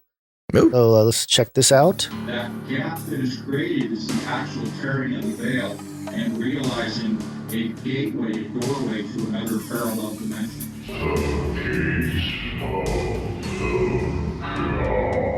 Whoa. Oh my God. Very good, Joe. Very Thank you fun. for that. Yeah, it's been a while since we've had some CERN news. Yeah, it's good that we might have a CERN jingle there, and also, of course, the artwork. One art, please. We always appreciate the hand-drawn, most of the time, art. First one we will get to is from producer Ali. Oh, yes. Gazlin Bonds in the chat. It's a picture. Oh, my gosh. It's This Joe is Biden. terrifying. I know. It's Joe Biden. And it's labeled, "Some of the left outraged over vaccine effects on Biden." And he just looks totally freaked out. He's got this crazy smile. Very well done, Ali. Captured his insanity perfectly. And then on the bottom it says, "You're just a turtle pickle turkey face, aren't you?" Yeah, that's what I told him. I don't know if that's something he actually said, but it sounds like something he would say. I hope that's a real quote from a Joe clip. Turtle pickle turkey face. Very good. Producer Ali, always a pleasure. And wow, she just keeps getting better and better. I know. And next up we have producer, it's Barzilai. Producer Barzilai. He's the one that does the I Spy for Canary Cry. Yeah. Oh, we have the new Canary Cry I Spy. Oh, beautiful. Yeah. Yeah, and this is very well done. This is a little bit more of well, I guess they're all sort of apocalyptic scenes, but we've got giant Trump and giant Biden just standing in flames, duking it out. We've got Jetpack Man up there, Gons. I don't know if you see I see him. Jetpack Man. I see With some a nice drones. drone. You know what we missed? We missed the third sighting of Jetpack Man. No, we mentioned it. No, not the third one. We mentioned the second one. No, we did mentioned not- it. I had video. Remember? I think you're mistaken. There was you know what it is? You dropped it. I had it, and you're like, "Oh, Jetpack Man again?" I don't think that's Yes, that's 100% true. I remember setting up for the not episode. True. I will go I back have the video. into the history. You can go back on the history, but it's I'll been go into the deleted in the history. doc because you said Jetpack Man again. I remember the conversation. I don't know about that. But there was video. Just because you remember it doesn't mean it happened, Gons. We all know we all remember the Pokemon incident. We won't get into it on the air. I'm pretty sure we either showed it or you decided not to because No, because it was last week. it was like last week. It was like 2 weeks ago. There was like video footage from the private plane of the guy, floating across over the ocean. Is that the one you're talking about? That was the second one. That was the third one. Second one. Oh that my was gosh. the third sighting. No, it wasn't. There was another one that happened just recently. Anyways, this doesn't matter. You're wrong. This one happened and we missed it. We didn't do it. Anyways, thank you for the Canary Cry I Spy. I'm trying to make sure to put this on social media. You can find things. You got to find all of the things like Samurai Gons, Basil Podcasters, and the ex-presidents, Samurai Kitties. Let's see, Flippy with a party hat, Friendly Canary, LAX Rocket Man. Oh, there he is. Vaccine Bot, etc., etc. These are always very fun. So see if you can find them all with the Canary Cry I Spy. Yeah, go to canarycrynewstalk.com, scroll down to the episode page there, and you'll see both the image and also the list, so you can play I Spy with Canary Cry. There we go. And last of the art, we have producer Grace coming in with this puzzling piece here. She has a note to explain what's going on here. It's a very squiggly line with just a whole bunch of stuff happening. Grace said, "This art was inspired by the article about how AI needs sleep because they are starting to mimic the human brain too much. If they don't get rest, they hallucinate. It also reminded me of Do Robots Dream of Electric Sheep? The picture from the article inspired the painting I did. This was from episode 285 Monday. So, do AI dream or hallucinate of electric sheep? There are little sheep if you zoom in." Oh yeah, there's cute little sheep in there. Zoom This in. is beautiful. What a beautiful piece, producer Grace. And yes, there are indeed little sheep in there. And I'm still terrified at the fact that AI start to hallucinate if they don't sleep. Yeah, it's not a good thing. I feel like my iPhone does that too. You leave it on for too many days, it just kind of gets squirrely. Yeah. Well, it's time to find the alternative for the iPhone anyway. Yeah, I'm about to smash this thing. Yeah. But you want to hear some reviews? Yeah, let's do it. We got a fun one. Yeah, let's share a review. So, leaving ratings and reviews is an awesome way to support the show, and we do read all of them, and we love them. Have not read any in 2021, but there's just a handful here. So, first of all, we've got a 5-star from Ms. Desi, 1980, or Ms. Des. Let me make that bigger. Yes. And simply, truth. Thank you. You're welcome. We appreciate it. There's another one came in from For the Remnant. I'm not sure how they're doing it, but they're able to leave multiple reviews, and I support it. This is 5 stars from For the Remnant. This is a 5-star rating and review. A rating is quantified expression of intangible value. A review is words describing the quality behind the quality. A 1-star review is like Basil pimping out your attention with a pithy statement like everyone likes waffles. A 5-star review is like Basil dropping truth bombs like, quote, subjecting yourself to advertisements makes you an informed consumer like standing in a garage makes you a car. This is really good. And this is a throwback to, or a reference at least, to how I describe leaving ratings and reviews on the Joyspiracy theory. So now I know For the Remnant listens to the Joyspiracy theory. Thank you very much.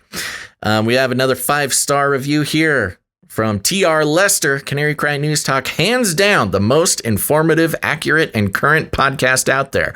These two young men bring the information we are all searching for without the hype and brainwashing the mainstream narrative is trying to sell as news.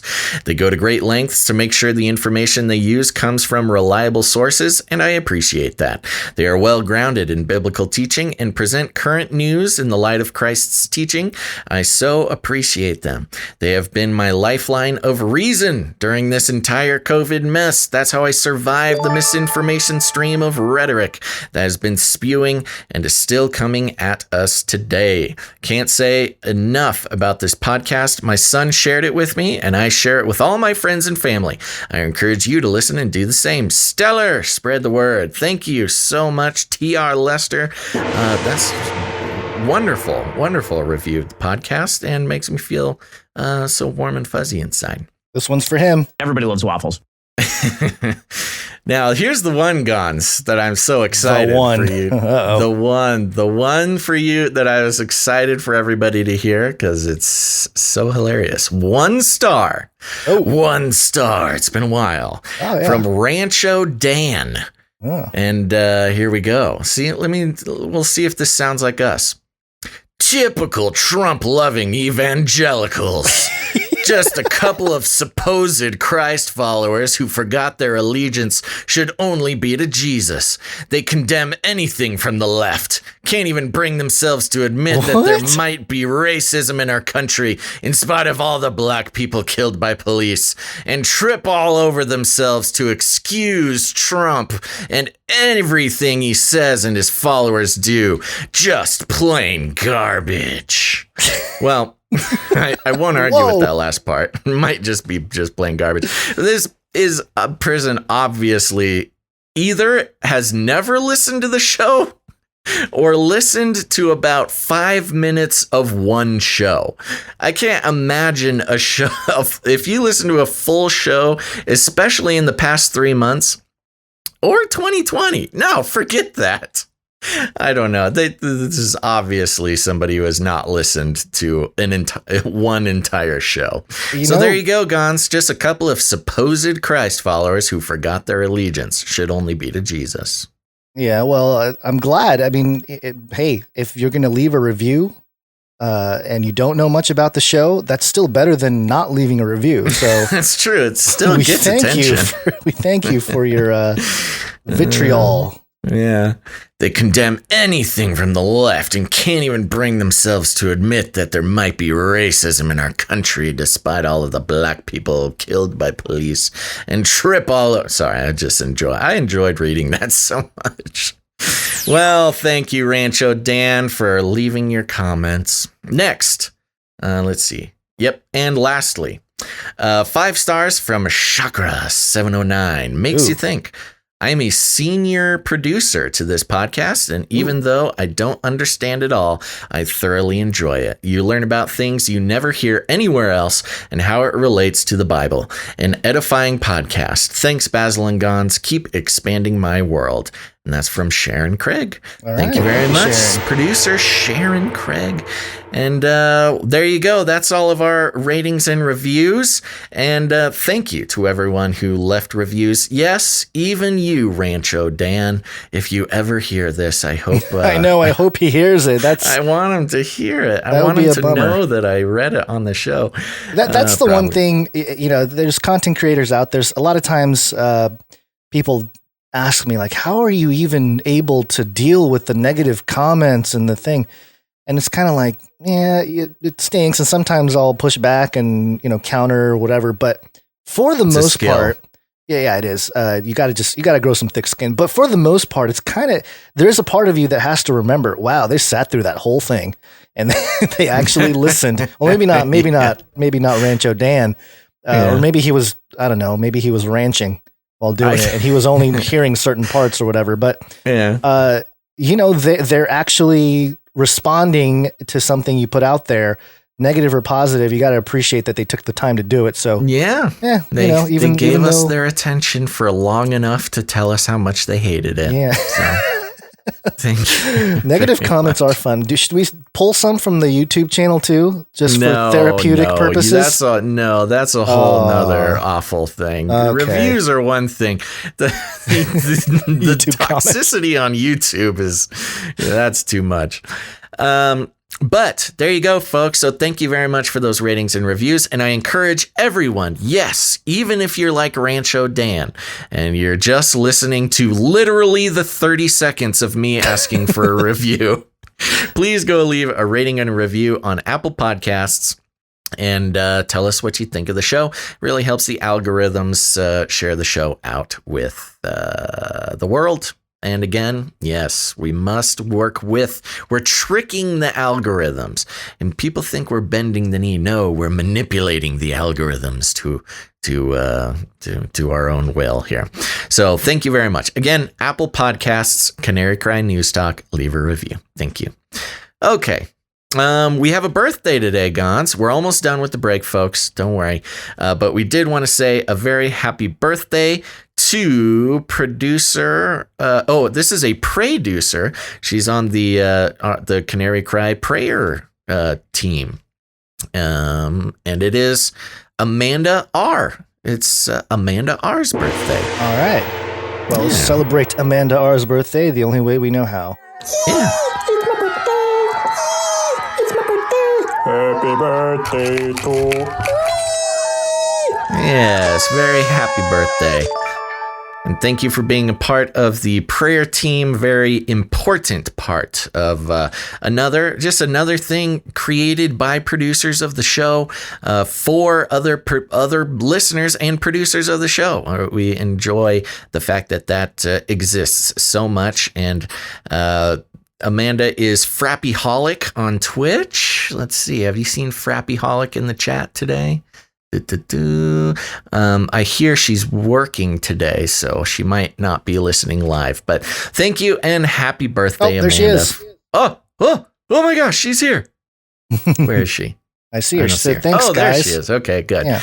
And okay, there we go.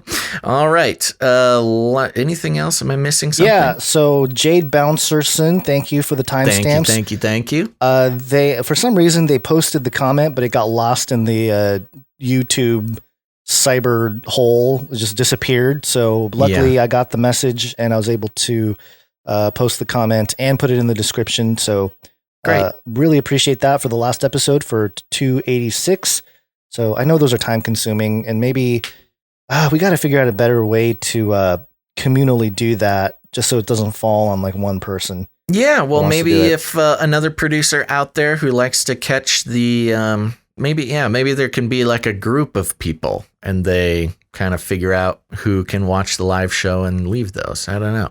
Yeah. I don't want to put more work on somebody to coordinate that. But if you are interested in helping out the show by doing timestamps, like if you try, if you make it to the live broadcasts every show or a couple times a week, let us know. And the timestamps are very important to the long-lasting effect of the show, because on YouTube, people like having the ability to skip around on the timestamps and not have to listen to the whole thing.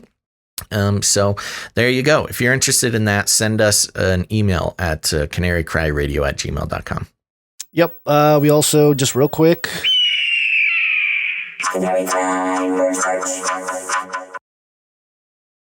Yep. Canary Cry Merch Birch. Oh, sorry. I was reading something. Canary Cry Merch Birch. That is our producer-created, producer-run merch place. If you want any Canary Cry merch, Canary Cry Merch Birch is the place to go. All costs are, or everything is sold at cost to keep it cheap for the Canarians there.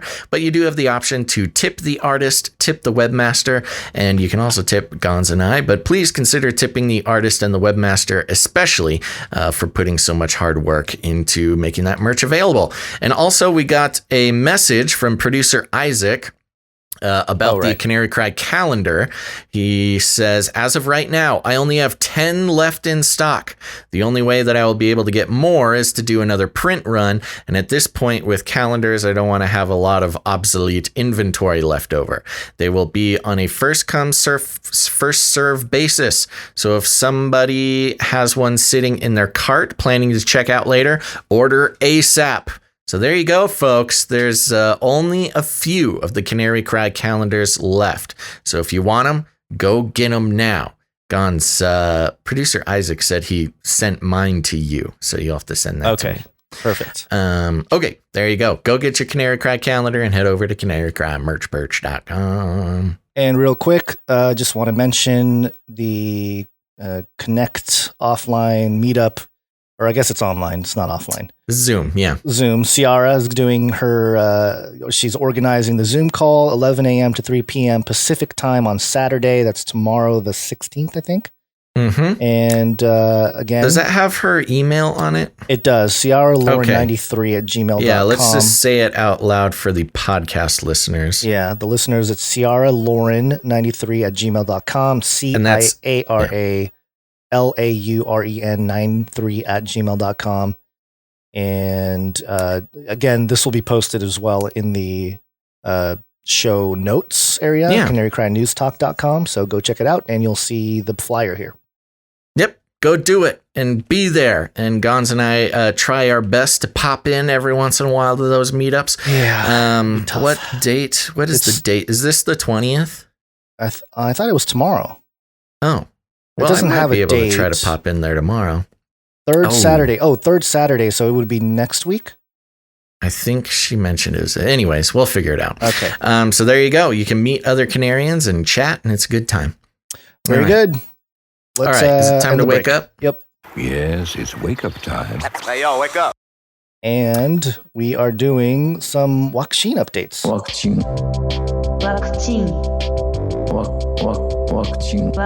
A pandemic special. Yeah, so first, CNBC.com, Moderna CEO says the world will have to live with COVID forever. Oh no. That's not a great thing for somebody who made a vaccine to say about it. No, see, you need a sick population to keep vaxing them. You're supposed to make it go away. Why are you saying it's going to be here forever? Well, I made a video about the problem with Moderna here. They've been around for over, I think, about 10 years now, maybe longer. Or what is it, 2021? Yeah, about 10 years. The COVID-19 vaccine is their first product to go to actual production, get past all the FDA stuff. Yeah. And this guy, Stephen Bancel, who's the CEO of Moderna, he is not a scientist. Just keep that in mind. Not a scientist. Says here, CEO of COVID-19 vaccine maker Moderna warned Wednesday that the coronavirus that has brought world economies to a standstill and overwhelmed hospitals will be around, quote, forever. Oh, no. Public health officials and infectious disease experts have said there is a high likelihood that COVID-19 will become an endemic disease, meaning it will become present in communities at all times, though likely at lower levels than it is now. Moderna CEO Stephen Bancel appeared to agree Wednesday that COVID-19 will become endemic, saying SARS-CoV-2 is not going away. We are going to live with this virus, we think, forever. He said during a panel discussion at the J.P. Morgan Healthcare Conference. J.P. Morgan. Well, whatever.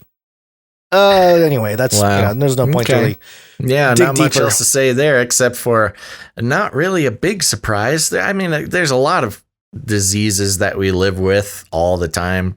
Cold, the flu. Well, that's just it, though. That's just it, though. And it goes to show that this whole thing was propaganda at its finest, really, because they literally weaponized something that is like the common flu, and our response to it, the psychological attack that happened on the world population, and I think the panic of the medical professionals, it's quite the hopefully more than that, shutting down of the economies. Well, I mean, they talk about they talk about the this ruined our economy. No, you ruined our economy. You guys ruined.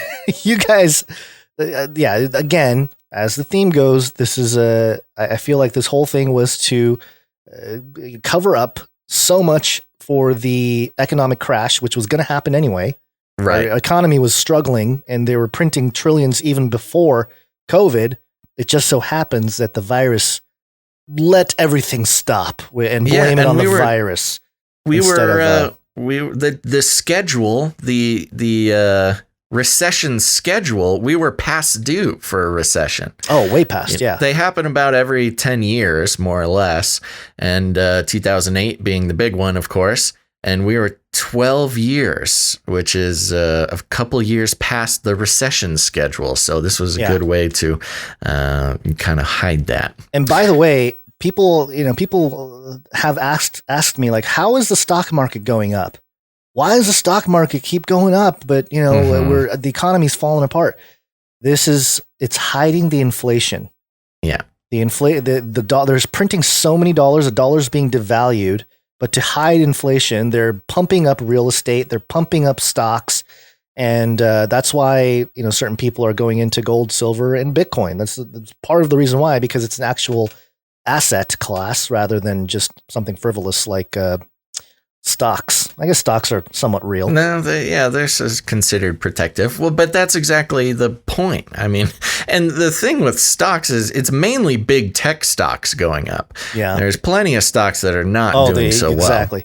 And, I haven't gone on my Newsom rant. I've been saving it. It's been brewing, Basil. Newsom rant. Are you going to do that today, or you want to save that? I won't go into it fully, but there is a petition to get him out of office, which I think it's got over 1 million signatures at this point. It's over half the way there, I heard. Oh, yeah, it's pretty close. But also, just some of the stuff they're planning to do with real estate is out of control. Out of control. And it's not good, because not that it was any good before, that banks can come in and buy up foreclosed homes and stuff like that. But now they've basically put in place a law that says individuals or the government has first dibs on any foreclosed homes. Yeah, I heard that. That is insane. That is just China. California. That's a Newsom thing. So with China, but already owning much of the land in California, that'll be just great. Yeah. Is it to protect against China? Yeah, right.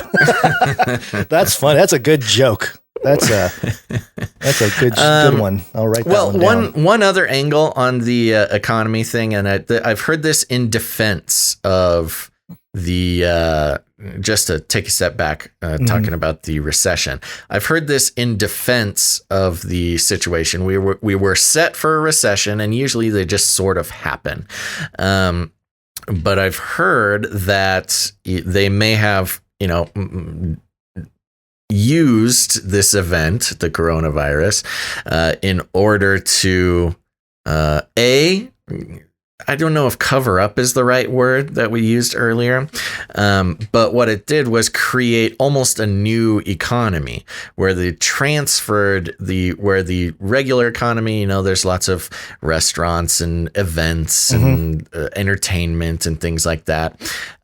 Whereas instead of everything being deflated because of just the normal cycles, with a big event like this, they were able to, again, have an excuse to shut down large portions of the economy while inflating other portions of the economy, like big tech, Zoom, Amazon, delivery services, streaming services, things like that. You mean they planned a great reset? Is that what you're saying? Oh, you got me. You got me. Yeah, exactly. Okay, moving on. Where is it here? Oh gosh, where are we? Here we are. Okay, this is coming from New York Times, and it says here, Microsoft, Oracle, and Salesforce join a push for digital vaccination credentials. Just a little update here on your vaccine ID. Airlines, workplaces, and sports stadiums may soon require people to show their coronavirus vaccination status on their smartphones before they can enter. A coalition of leading technology companies, health organizations, and nonprofit groups, including Microsoft, Oracle, Salesforce, Cerner, Epic Systems, the MITRE Corporation, and the Mayo Clinic, announced on Thursday morning that they were developing technology standards to enable consumers to obtain and share their immunization records through health passport apps. For some period of time, most of us are going to have to demonstrate either negative COVID-19 testing or an up-to-date vaccination status to go about the normal routines of our lives. And that's the key right there that they don't necessarily mention. Because you'll see up top, they're talking about sports stadiums and airlines. They do mention workplaces, but you need this. You're going to need this demonstration, as they call it. You need to demonstrate just to go about your normal routines. This is not special things like concerts and yada, yada. This is just to get back to normal, the new normal, as they like to say. Project blah blah blah blah blah. That will happen, Dr. Perkins added. Quote, whether it's getting on an airplane and going to a different country, whether it's going to work, to school, to the grocery store, to live concerts or sporting events, vaccine passport apps could fill a significant need for airlines, employers, and other businesses. Notice how they keep hammering the airlines thing. In the United States, the federal government has developed paper cards that remind people who receive coronavirus vaccinations of their vaccine manufacturer, batch number, and date of inoculation. But there is no federal system that consumers can use to get easy access to their immunization records online and establish their vaccination status for work or travel. A few airlines, back to the airlines, including United Airlines, JetBlue, are already trying out Common Pass, a health passport app from the Commons Project. The app enables passengers to retrieve their coronavirus test results from their blah, blah, blah, blah, blah. Who was it who was involved in the Commons Project again? We did a whole segment on the Commons Project. Let me look at this. I don't remember. But Microsoft, Oracle, not surprising here that they're leading the charge here with all this stuff. And, this was expected. It's funny because at the beginning of the whole scandemic last year, people were like, oh, they're just going to make it so you can't travel and, you're going to have a vaccine passport and blah, blah, blah. And people were like, that's crazy. You QAnon pushing crazy rat wing. And now it's just headlines on New York Times. Just another thing that the conspiracy theorists were right about. Yeah. Called it. Scanning the Commons Project, trying to figure out who was that was like involved. a UK, wasn't it a UK thing or was it American? No, there was somebody involved that it was like, of course. Was it the people that do the scans at the airport? Oh, that was Clear. No, I think Clear? they're a competitor to Clear. Okay. Well, there's a few of them out there. Yeah. Anyway, it's okay. I'll scan here. You can take the next story. Okay, let's see. This next one, I alluded to it earlier. This is from Axios.com. Why COVID demands genetic surveillance. Genetic surveillance. Oh, okay. Seemingly Hold on. more, Sorry. Go ahead. Let's pause for a second. Yeah. So included in this is Matt Anestis, a BlackRock guy. We've got Kamal Umakrane, a United Nations guy. We've got, oh my gosh, so many of them. We've got the U.S. Chief Technology Officer for CARE, Virginia Secretary of Technology. Yeah, I forget. It's just all of them. It's like a power team. It's the all-star team of the globalization agenda. It's the New World Order team. Yeah, it's like the B team. It's like the New World Order B team. Yeah, we're on the first stringers. You got the Bill Gates. You got the, Klaus Schwab's.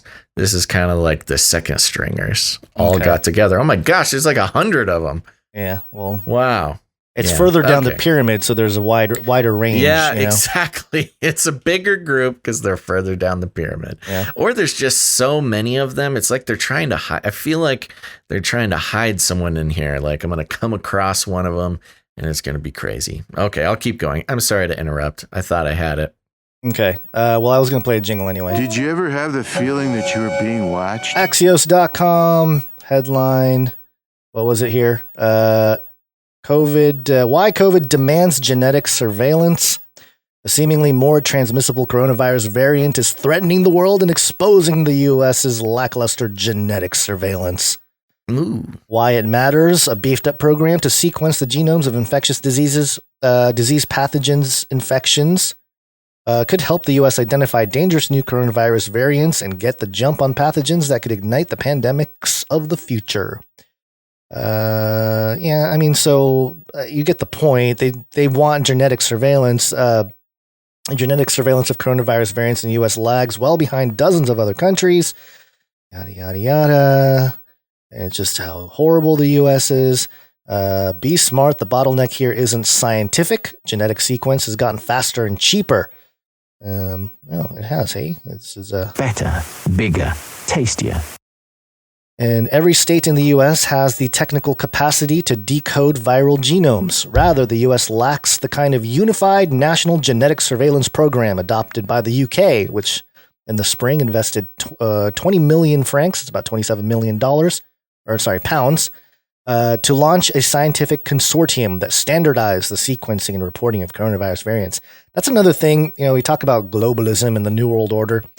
And this has been the perfect tool to really bring it about because standardization of having like a worldwide standard to count deaths or whatever it is, it just came to the forefront, in the scientific dictatorship. And it's just like the perfect excuse to standardize everything. But yeah, while the CDC in May brought together dozens of labs in an effort to accelerate sequencing, current efforts are typically passive, reactive, uncoordinated, and underfunded. I mean, maybe because it's not that big of an issue, and maybe because we don't want genetic surveillance of all of the population. Yeah, what does that mean, do you think? What does that look like? Well, how do you even genetically surveil? They want to have a fuller picture of the virus itself, which tells me that they don't. Right? Well, which we know they don't. And then secondly, to obviously have a genetic, surveillance upon all human beings so that we must, we won't get the coronavirus. It's killing so many of us. Is this given a cheek swab every time you go to work? No, it's opening your mouth at a hole in a wall and having a robot arm come through and swab you as you say, be careful. There's going to be somebody taking that clip and it's not going to turn out good. I have video footage. Yes, the COVID robot. It's the flippy that test robot. It's the Flippy that you rejected today. Yes, because we've done the COVID test robot twice now. I know, you but don't need not to do another one. Not the ones that do it through a wall. Okay, you're right. Okay. You're right. We have not done the COVID testing Flippy that does it through a wall. Okay, hole in a wall. Here's another story from Newsweek. Do you want to take this one real quick? I don't want to spend too much time on it because it's something that we suspected. Newsweek. Where are we? COVID lockdowns may have no clear benefit versus other voluntary measures, international study shows. Oh, so why are we locking down? What was the point of locking down? Well, yeah, we've read this story recently, so I think we can just skip this one. We read it? Yeah, when the studies started coming out that the lockdowns don't do anything. Yeah. Yeah. Well, there you go. Bigger study. Okay, I'll zoom through. A study evaluating COVID-19 responses around the world found that mandatory lockdown orders early in the pandemic may not provide significantly more benefits to slowing the spread of the disease than other voluntary measures, such as social distancing or travel reduction. The peer-reviewed study was published in the European Journal of Clinical Investigation on January 5th and analyzed coronavirus case growth in 10 countries in early 2020. The study compared cases in England, France, Germany, Iran, Italy, Netherlands, Spain, and the U.S. Interesting how Iran is just kind of thrown in there. All countries, it's all Europe and U.S. and then Iran. All countries that implemented mandatory lockdown orders and business closures to South Korea and Sweden, which instituted less severe voluntary responses. It aimed to analyze the effect that less restrictive or more restrictive measures had on changing individual behavior and curbing the transmission of the virus. The researchers used a mathematical model to compare countries that did and did not enact more restrictive lockdown orders, then determined there was, quote, no clear significant beneficial effect of more restrictive measures on case growth in any country. Quote, we do not question the role of all public health interventions or of coordinated communications about the epidemic, they call it here, but we fail to find an additional benefit of stay-at-home orders and business closures, the research said. However, the researchers also acknowledged that the study had limitations and noted that cross-country comparisons are difficult since nations may have different rules, cultures, and relationships between their government and citizenry. The study was conducted by researchers affiliated with Stanford University and was co-authored by Jay Bhattacharya.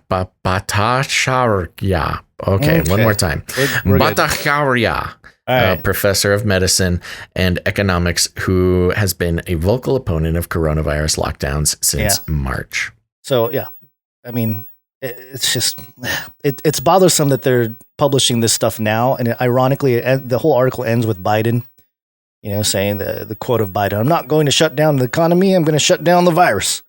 And it's just making it seem like, shut Biden. Her down, but Joe. the timing of it all, like Biden's about to take office, so now we can publish these stories. All those lockdowns that Trump did were bad, and now Biden won't lock down. That's good. Even though everybody was saying Trump's not listening to the science. Yeah, the lockdown, the science. History won't show.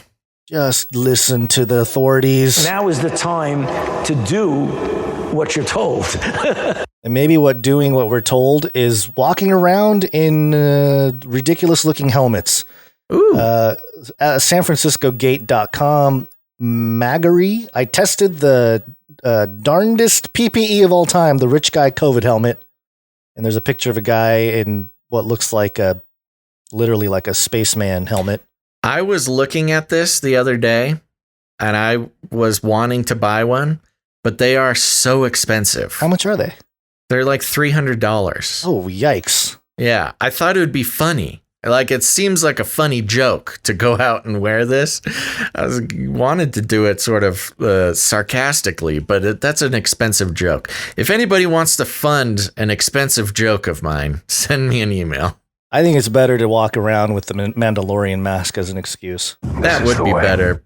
But this is such a wonderful satire on just Life. the paranoia, COVID paranoia. It's literally a space helmet with filters and fans and HEPA filters and a big glass dome. You feel like Buzz Lightyear. Flat Earth was true for these folks. There's a firmament around your head.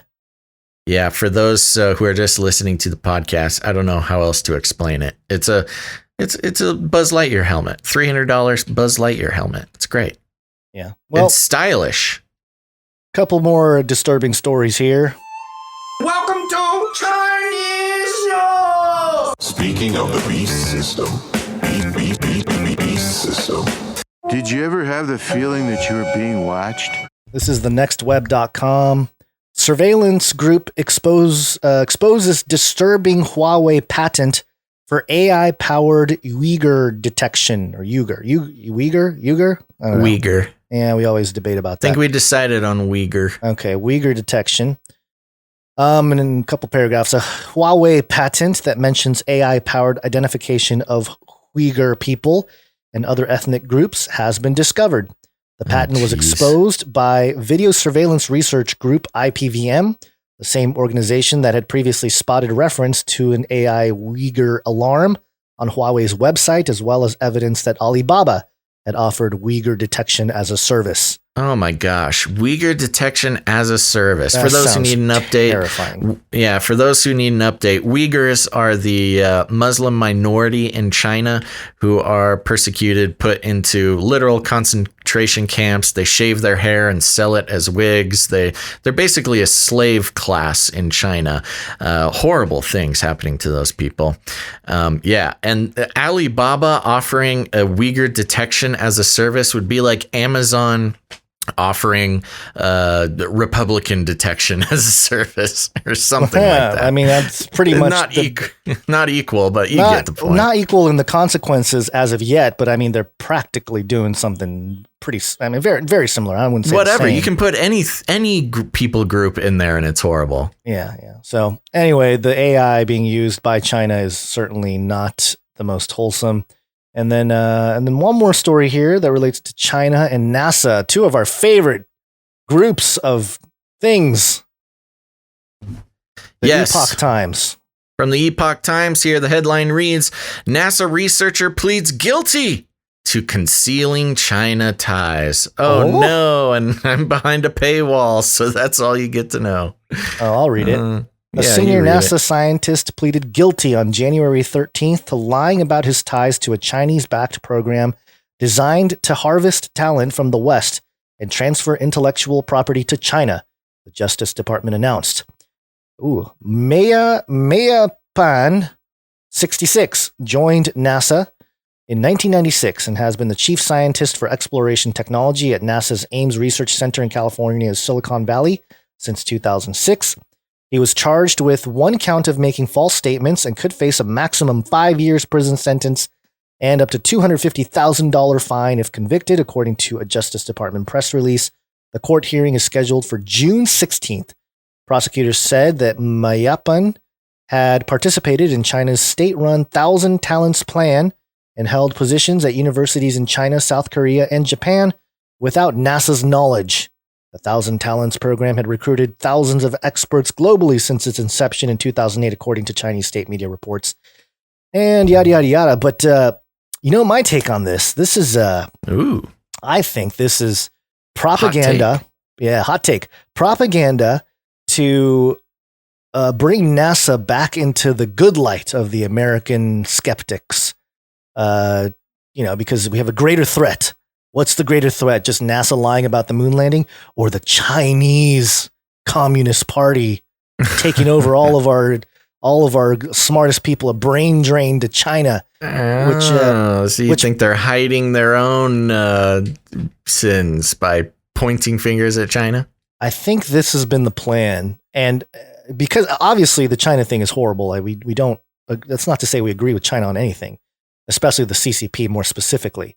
I don't know. This is like good PR for NASA, they're doing something American, they're an good American company Yeah. Well, for an organization that was originally staffed by Nazis. Well, that's what that was my other point, is that this is this is almost like the chickens coming home to roost for the Project Paperclip, where the United States took all of the smartest Nazi scientists and brought them over to start NASA. So this is kind of like the same kind of tactic now being played upon the Americans.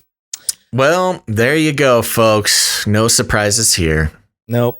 And and altogether, they're hiding the firmament from the public, right? Isn't that what the narrative is? That's one of the theories, yes. Yeah. All right, sounds good. Well, did we do it? I think we did it, yep. We did it.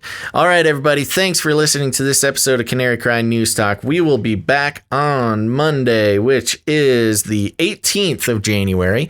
That's right, January 18th, sometime between noon and 3 p.m. Pacific Standard Time. Make sure to turn on notifications. If you haven't done it yet, hit the like button over there on YouTube. Like, subscribe, bell button, all. Like, subscribe, bell button, all. Like, subscribe, bell button, all. All right, there you go. And like I mentioned before, go ahead and make sure to leave ratings and reviews on Apple Podcasts for Canary Cry News Talk. I'll be reading more reviews next Friday, so make them good, folks. And remember, we'll be back on Monday the 18th, and we will need some producers. So if you've been considering becoming a producer of Canary Cry News Talk, now is a great time.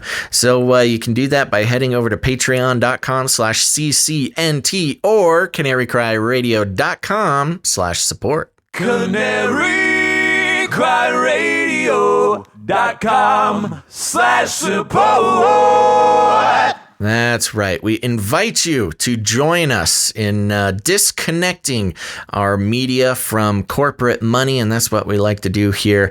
It's time for all of us to take responsibility and stop letting Mommy and Daddy Corporation to decide the value and the content of the media that we all partake in on a regular basis. So if that sounds like a mission that you can get on board with, thanks a lot. And also head over to canarycryradio.com/support. Now, there's other ways you can support the show. Send in your art or your music or your jingles. We'll be having the Canary Cry mixtape at the end of the show here. For all you musicians, we do play full songs. Whatever you create, make it related to Canary Cry News Talk or the subjects we cover, and we'll get you on the show. We appreciate that very much. You can send that all to canarycryradio@gmail.com. So thank you very much for that. Also, go ahead, and this is becoming an option less and less nowadays, but take an episode and share it on your social media. Thank you very much for those who do that. It helps new people find the show, and especially if they follow you or are your friends, that will help all the algorithms to advise them to take a listen to the show. Very helpful for us, but also very helpful for them. You know, you never know. You may save a mind. I was going to say a life, but you may save a mind, especially in these confusing times. So there you go. And remember, y'all got friends and you got family who are starting to wake up to the fact that the world is not what it seems. And you should consider sharing the show with them as well. You know, we take suggestions the best from our friends and our family who have our best interests in mind. So take an episode, share it with them. You can show them that we have what do we have? Timestamps on the YouTube video. So they don't have to listen to the whole thing. They can listen to topic by topic as well. Either way, if you need any more instructions, here's what you do. You walk right up to them, you grab them by the cage, and then you shake it. The end of the world occurred pretty much as we had predicted. I want to shake things up, stir up some controversy, rattle a few cages. Hey, stop that! You'll never silence me. I'm the last angry man, a crusader for the little guy. Leave the bird alone. Never. Rattle a few cages. Rattle a few cages. The human race will have every opportunity to improve. And if they don't? Ask Noah. That's right. Just ask Noah. All right, folks. Thanks so much. Gonzi, got any last words? The Billy Gates of hell will not prevail. Matthew 16. Matthew 16:18, except not the Billy part. Look it up. Look it up. And remember, folks, head over to the Canary Cry merch purge. We've also got canarycry.community, which is our social media forum for those who are looking for alternatives to all the big tech data collection services. And remember, there's the Canary Cry meetup tomorrow on Zoom. Email producer Ciara for that. And get connected. There's also info on that on the art that will be at canarycrynewstalk.com, or you can find it on canarycry.community. Okay, there we go. Well, like I said, we'll be back on Monday, January 18th, sometime between noon and 3 p.m. Pacific Standard Time. Make sure to be there. But until then, think outside the cage.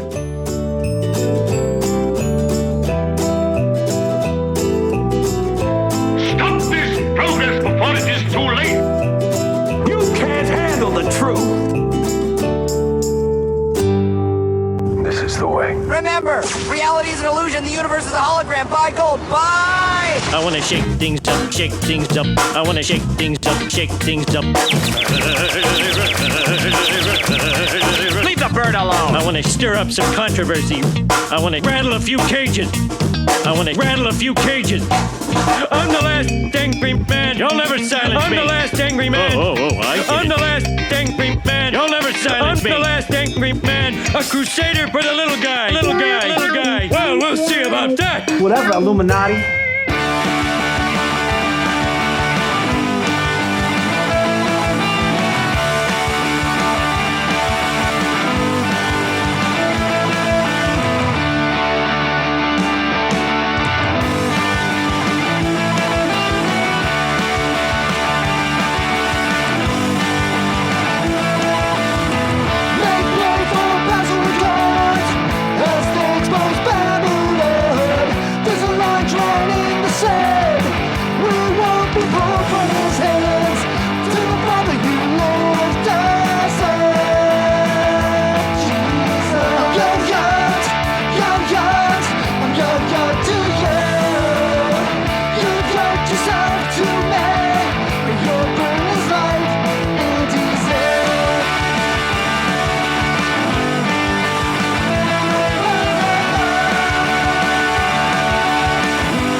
That's where I started. Light up a huge blunt, a joint. Give everybody magic mushrooms. Smoke. The CIA, I mean, lots of intelligence agencies have tested secretly dosing communities. LSD. Psychoactive pills should be covertly administered.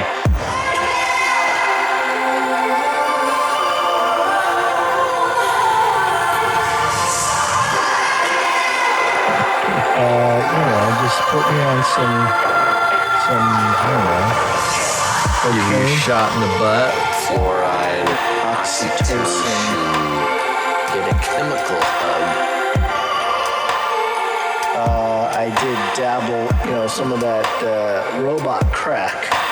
I know what it's like. It's a lethal recipe for disaster. You need help. If you're a pharmacist, you need to repent. All right, weird. Poly. It's Latin for many. Tick.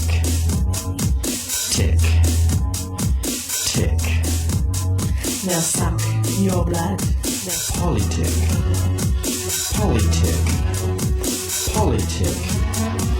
Many bloodsuckers.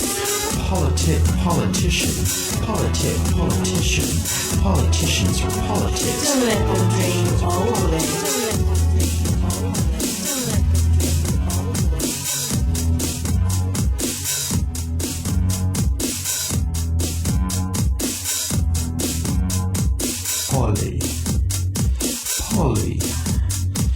Poly.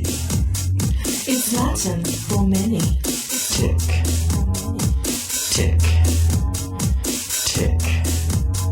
They'll suck your blood. Politic.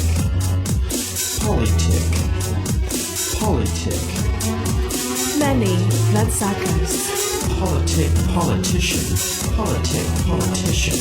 Politicians are politics. Don't let them drain you all away. Don't let them drain you all away. Don't let them drain you all away.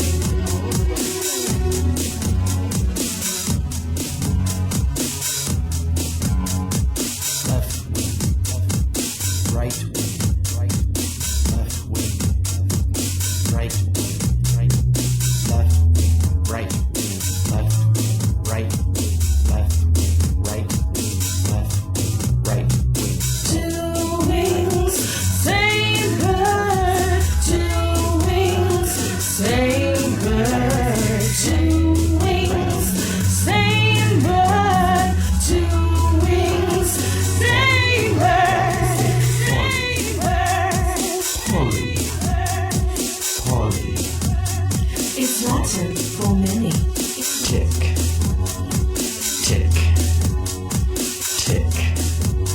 They'll suck your blood. Politic.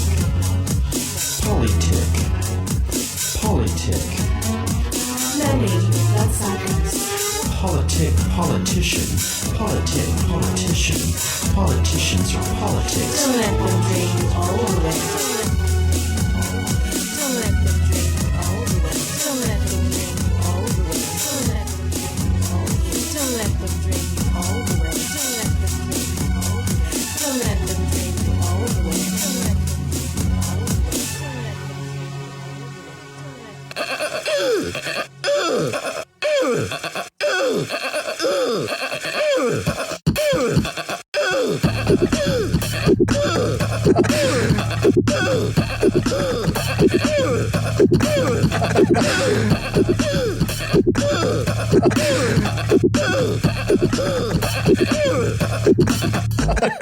Fun fact, I believe it was another fun fact.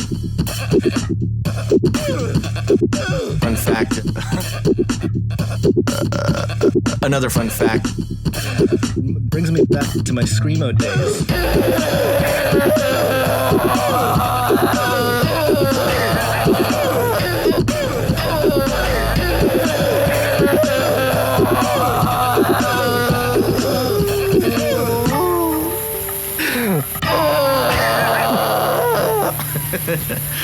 Robot girls on my phone, all together it's an image. Robot girls on my phone, all together it's an image.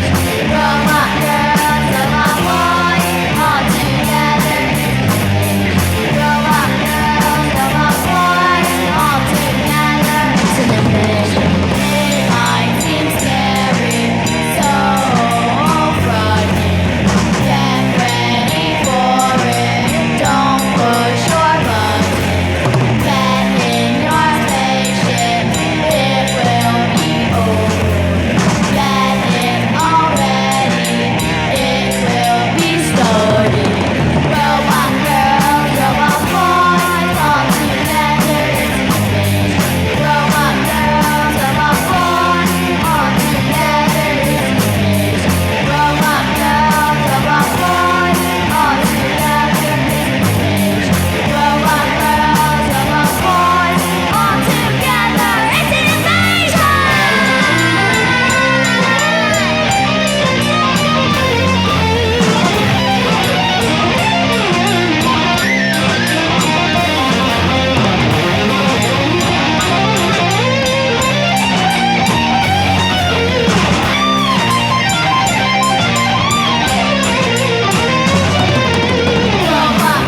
Don't even get me started on bidets, man. Bidets, man. Bidets, man. I'm telling you, you were living the life, man. Bidets, man. It's a bidet. Don't get me started.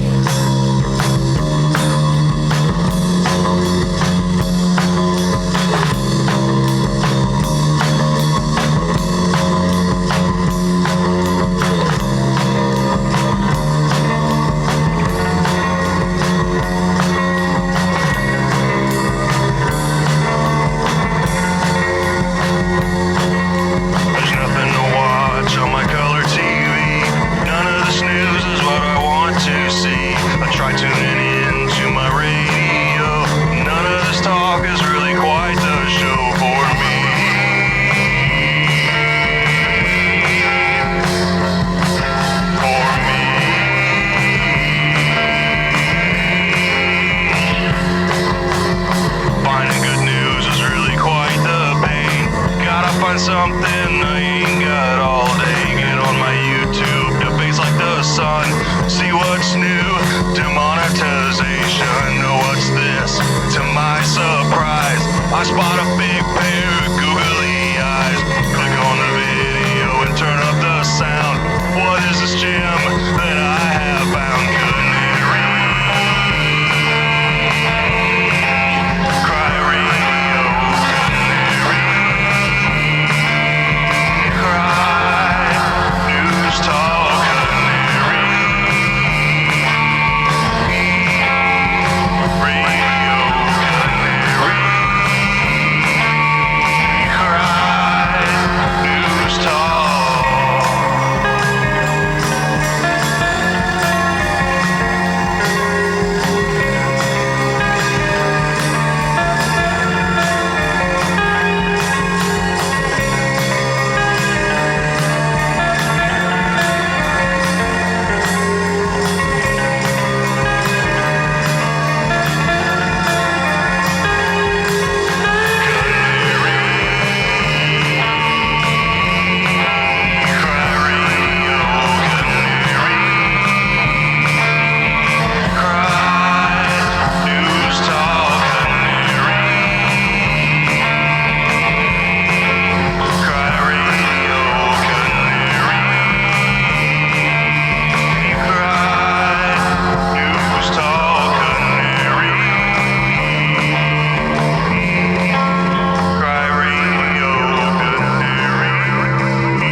In the future, humans will be confined in a people's zoo.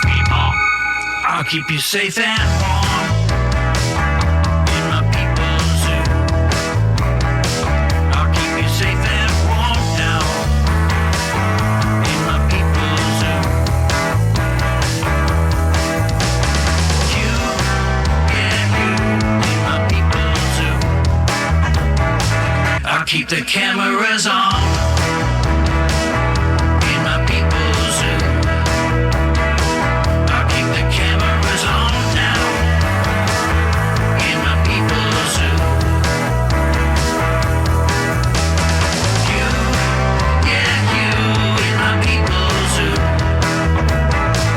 Everybody loves waffles.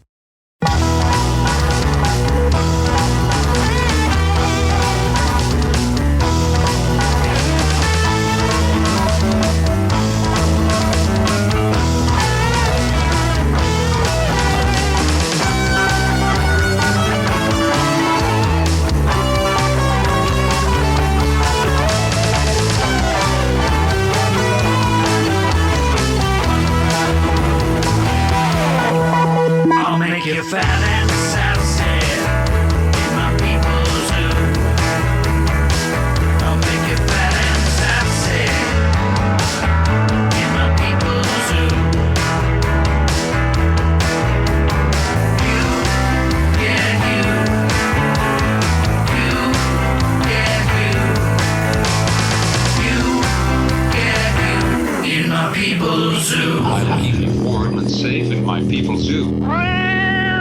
It will kill. Everybody loves waffles. All day.